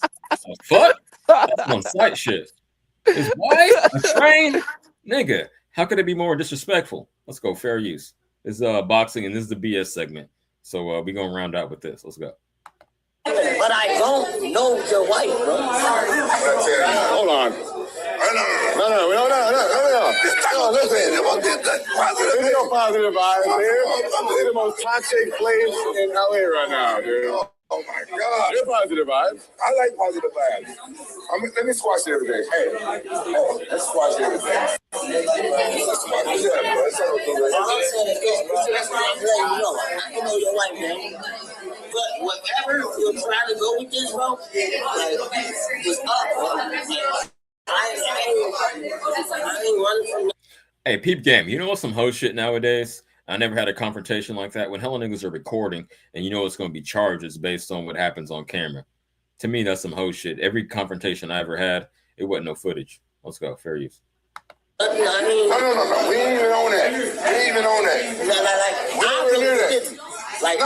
We know where I'm talking about busy. No. We know where near I ain't that. talking about no fighting, no none of that. All right, we nowhere near that. Busy. We ain't nowhere near that. I'm just letting you know though. We're talking about GTA. And excuse me, sir, and I'm a thinly veiled threat at best. He said, I ain't talking about no fighting. You know what he's insinuating. I ain't putting nobody, I ain't the police. Oh, got it. Fair use. Letting you know there's boundaries you don't cross when you talk about another man's wife. And pretending like you didn't know her. I didn't know her, it's bro. Foolish. Dude, it's just like I didn't know her, my nigga. Okay. I didn't know her, nigga. But now that you do, please refrain from talking about nutting in my fucking wife on screen for a clip. Now that you know, please refrain from doing that. Y'all wear rainbow brights. Fuck this. How y'all run your I'm really like these niggas wearing rainbow fucking ponchos. How they do it? Don't take no. Okay. That's enough of the BS. But okay, I want y'all's opinion after I say this. Fucking let me cam back up. Okay. So if what you guys say is true, which I have no reason to disbelieve that, you letting other dudes mess with your wife, how are you gonna act like you're being disrespected when another dude comes out and says, yeah, I was in her too? Like, if you allowing the shit, I'm not saying he actually hit it, but if you allowing the shit knowingly, like, what kind of pride do you have left, man, as a man? God damn. Y'all got it. I'll pass the mic with that, and we'll get back into some boxing because I got real shit to talk about, but I just wanted to acknowledge that real quick, mix it up. Y'all got anything to say about this confrontation? I thought somebody was going to get knocked out or throw hands or something, but no, yeah, apparently he lets his wife get smashed, and Broner called him out about it. Y'all got anything to say? Yeah, it's just an unfortunate thing. It's just disappointing that a man would allow that, but that's the world we live in today. It's just disappointing. It's a brave new world. If y'all haven't read I hate to be nerdy for a second, read Brave New World by Aldous Huxley, it kind of speaks on this type of shit. It kind of predicted the future where, relationships ain't shit. And, man. Anyway, okay, fuck all that shit. Let's move on. I'm disappointed in that. Right? I'm disappointed. We gon' circle back to what I was talking about, right after the Lomachenko, and we gon' highlight, again, I like to highlight the B-side. We're going to look at Patty Donovan. Yeah, right. This is his highlights against Liam Prado. And why do I bring that up? Because we got on deck. Let me see. And then next we're going to talk Keyshawn. But let me just get this out of the way real quick. This Friday, we got Patty Donovan versus Karen. So we know Karen. Let's put a spotlight on Patty Donovan. Y'all bear with me being a hardcore. And then we're going to move on to the more popular fighter in Keyshawn. But let's go, man. I think we're about 3 hours in. Yeah, damn near. Let's go. Fair use. Shout out to Themistocles. I know I used your footage before. You didn't fuck with me. Shout out to you, champ. Here we go. Fair use.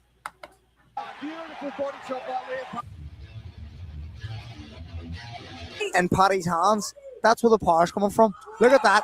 That's just taming. He's starting out domestic. He just tagged a lesser fighter. That's cool though. Let's go. He's tamed that lovely.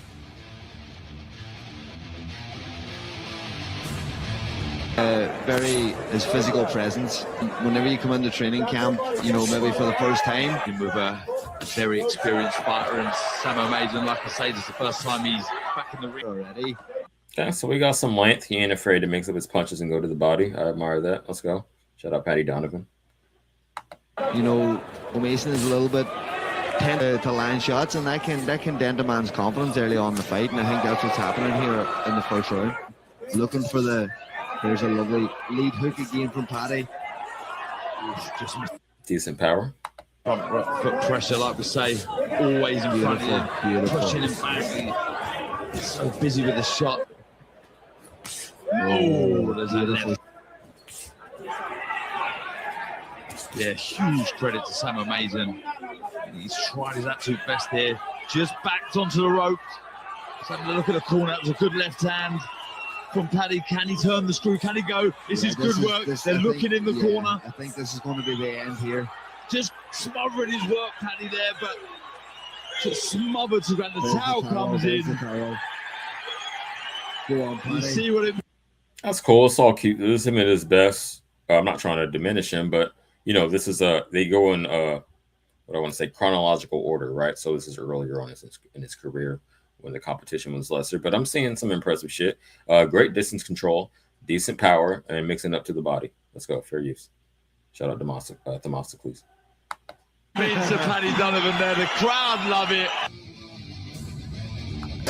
Montana Love. I don't want to make the I don't want to make the reference. Y'all read between the lines. Shout out Montana Love from Ohio. Actually, right? Because you know, Paro has been, you know, little by little start closing the distance. Mentally in that fight allowed Stevie Spark to dictate how that fight went. And Will rock. There it is. See, there's a punch again. That punch is going to end up messing up Montana Love. He can nod his head all he wants, but if he keeps dipping that side, it's only going to be a good shot there by Paro. Both of them exchange hooks. I think Paro got the best of it. and Montana Love walked right into that right hand. Oh, and there's the left. And he's shaking.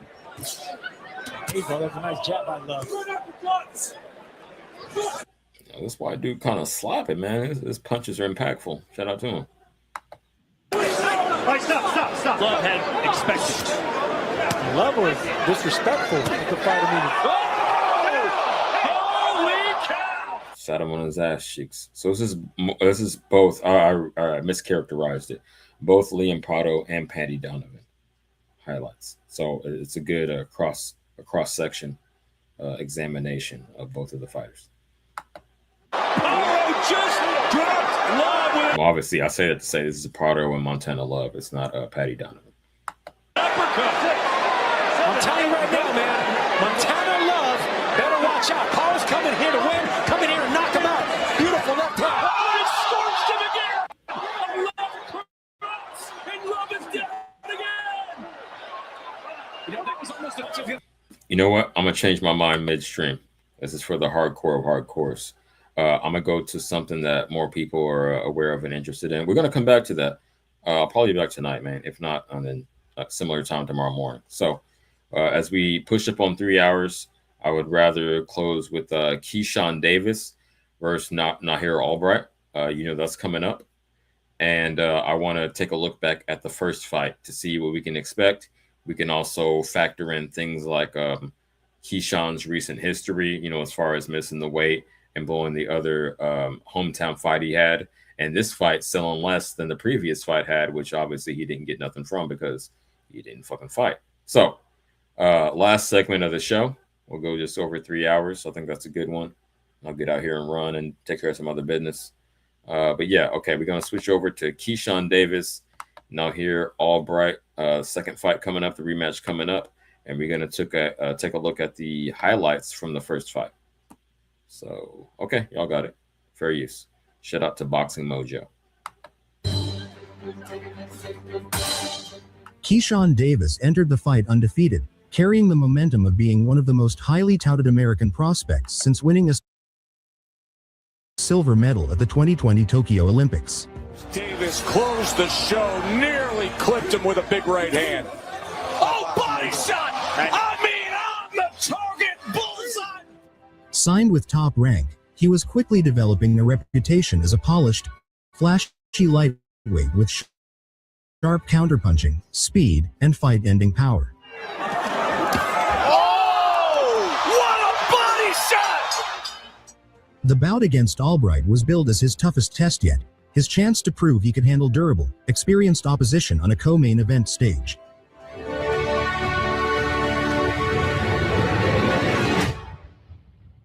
Absolutely, and he's in match tough. Wu is not a slouch. He has came into this match, and the last guy he faced was Valderas, the Olympian. He beat and gave Loma all he could handle. He beat Michael Dutchover, who was 15-1, and now they say, all right, take on the kid who many believe is the future of the lightweight division. And here he is in against Keyshawn. Trying to adjust to the speed of Wu, but sooner or later, there was the right hand right there, just missed off the mark. A little double flick with the right hand from Keyshawn Davis. You see the speed from breast cancer. So he's bringing that to light in her memory. He's got quotes from the members of his family, just quick hands.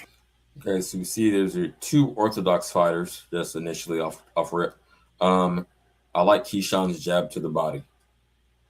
He does expose himself, not to an overwhelming degree, but he can be hit at times. But I haven't seen him like really just put his chin in the air to get fucked up. But yeah, so far I like his jab, his body work, and that's super important. I think it's so underrated because you got to manipulate the guard, right? Like you can't let the opponent know you're coming. You could have all the power in the world, be Mike Tyson. If a nigga knows it's coming, he can evade it or block it. So I like mixing up to the body and shit. So fair use. From Keyshawn Davis. Nice left from Nahir Albright. Saw the right hand was going to come, and Woos did a great job just stepping inside the pocket to cover himself. For a fighter like Keyshawn Davis, because he's in there with an athletic fighter who's got quick hands.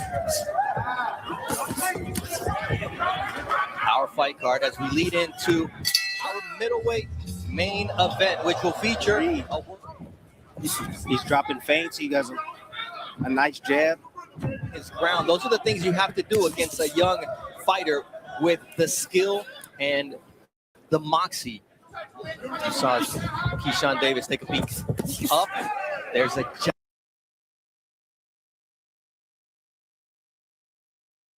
giant screen behind us, and do what they're doing in the ring. Ooh, nice right. Hey, yo, CJ.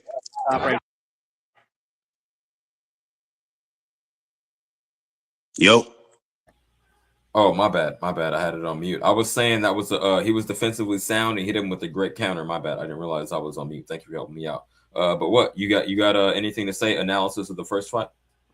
Yeah, I got to run, but let me say this. I think Albright's going to give him a good fight, but I think Keyshawn's going to win.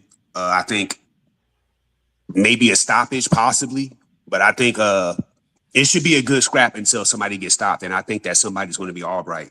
But as far as the first fight went, yeah, the first fight was very good, but I thought Keyshawn edged it.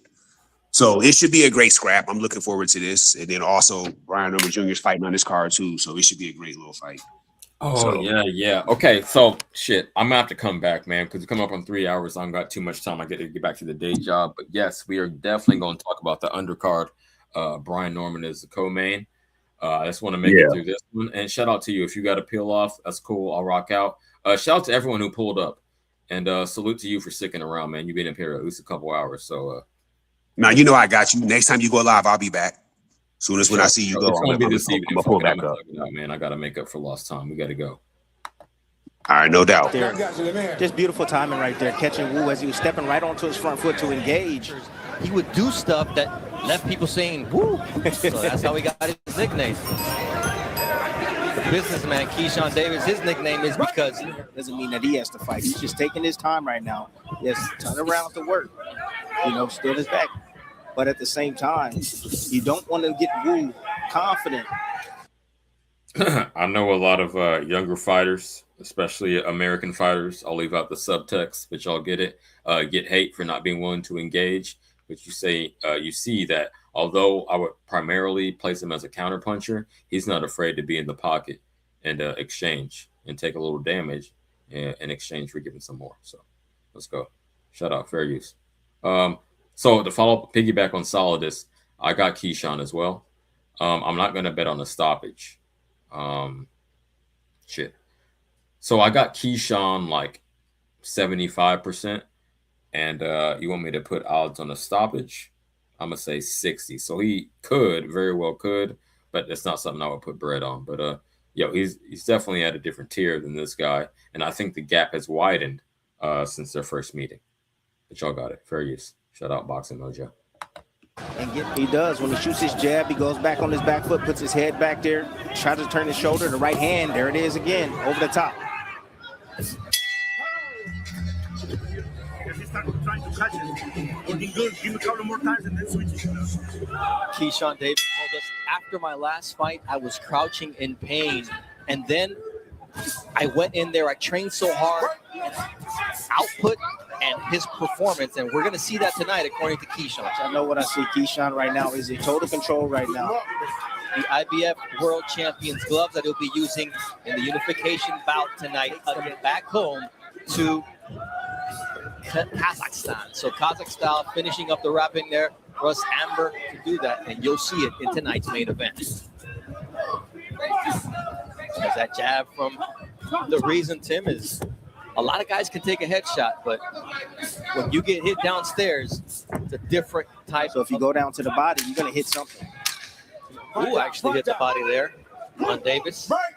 Bradley to explain why he's not on the ring apron for this fight and is allowing Esau Dieguez in his weapon. We always talk about B&B, Bomac, and Bud Crawford.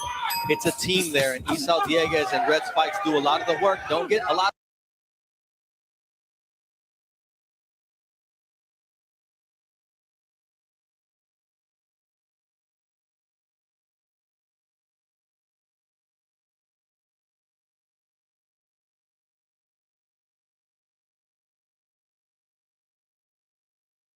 The credit, you see how slick and how powerful those shots to the body are from. My bad. I got to stop muting. But I was just saying that I don't remember seeing this in real time. I know I've seen the fight before, but what I'm observing from these highlights is they're both willing to trade at mid-range, not infighting, not smothering each other's offense, but not sticking behind the jab strictly either. So shout out to them. It should be another good fight, but I do believe that the gap has widened since this one. I think that Keyshawn has faced higher level competition, which has allowed him to become more polished for use. Keyshawn Davis after Albright got off. It is again. Anytime Wu goes into the high guard, you should expect offense coming back with Keyshawn. The Albright had the herky-jerky style, moving his hips. Well, he's getting him lunging now. He was starting to lunge, but Keyshawn. Yeah, he got Albright off balance now as we start sticking over, as I recall. There it is, the left hook. That's what I was waiting on. And he's going to have more of that, especially when Wu throws. Here, Albright, who is a great singer, actually. Nice right hand. And you saw the legs of Albright start to shake. And here is Keyshawn Davis. Albright still has his legs under him. See that post right there? Just lining it up. That his technique was starting to falter. His form is starting to go by the wayside. That's exactly what's happening right now. He's breaking down. You're leading with your head. Lead with. Okay, it was going to be a real-time reflection. Ain't no faking in the boxing ring, like he said. He got caught, and you saw his legs start to wobble. You can't lie about shit like that. I mean, your body, that brain-body connection, you get hit in the dome, your leg's going to start to feel wobbly, like a Lil Wayne. And you might get dropped like it's hot. Bars. I was off top of the dome. But, okay. With that said, I'm going to close it like this, champ. We've seen about half of these highlights. I'll be back tonight. That's a promise. Making up for, the past 4 days when I wasn't going live, because I'm trying to go every day. And y'all hold me to that, champ. If I don't go, y'all hit me in the Discord. Y'all text me. Y'all have my number, because I'm really trying to be consistent with this shit. But I say all that to say we going to catch the end of those Keyshawn, Nahir, Albright highlights from the first fight. Yarrai. We're going to do that this evening, Cali time. It's 2:36 over here, so East Coast people bear with me. But I'll be back in a few hours, champ. Shout out to everyone who pulled up, man. It was a great stream. I feel like I'm getting my feet underneath me, man. I'm feeling good about this, man. Yeah, everyone hit the Cash App. This is the most active that's been on the stream. Y'all see it. If y'all want to join the party, at the bottom of the screen, $ CJ Rich 2026. But with that, I'm out. Shout out Clarissa, Jackie, Kalia, goddamn Mo, everyone put up on the panel, Yayan, 150, J Money, my man Smoke, anyone who I missed. Fun Truck was up here too. Yo, shout out to y'all. And with that, peace the fuck out. Yara.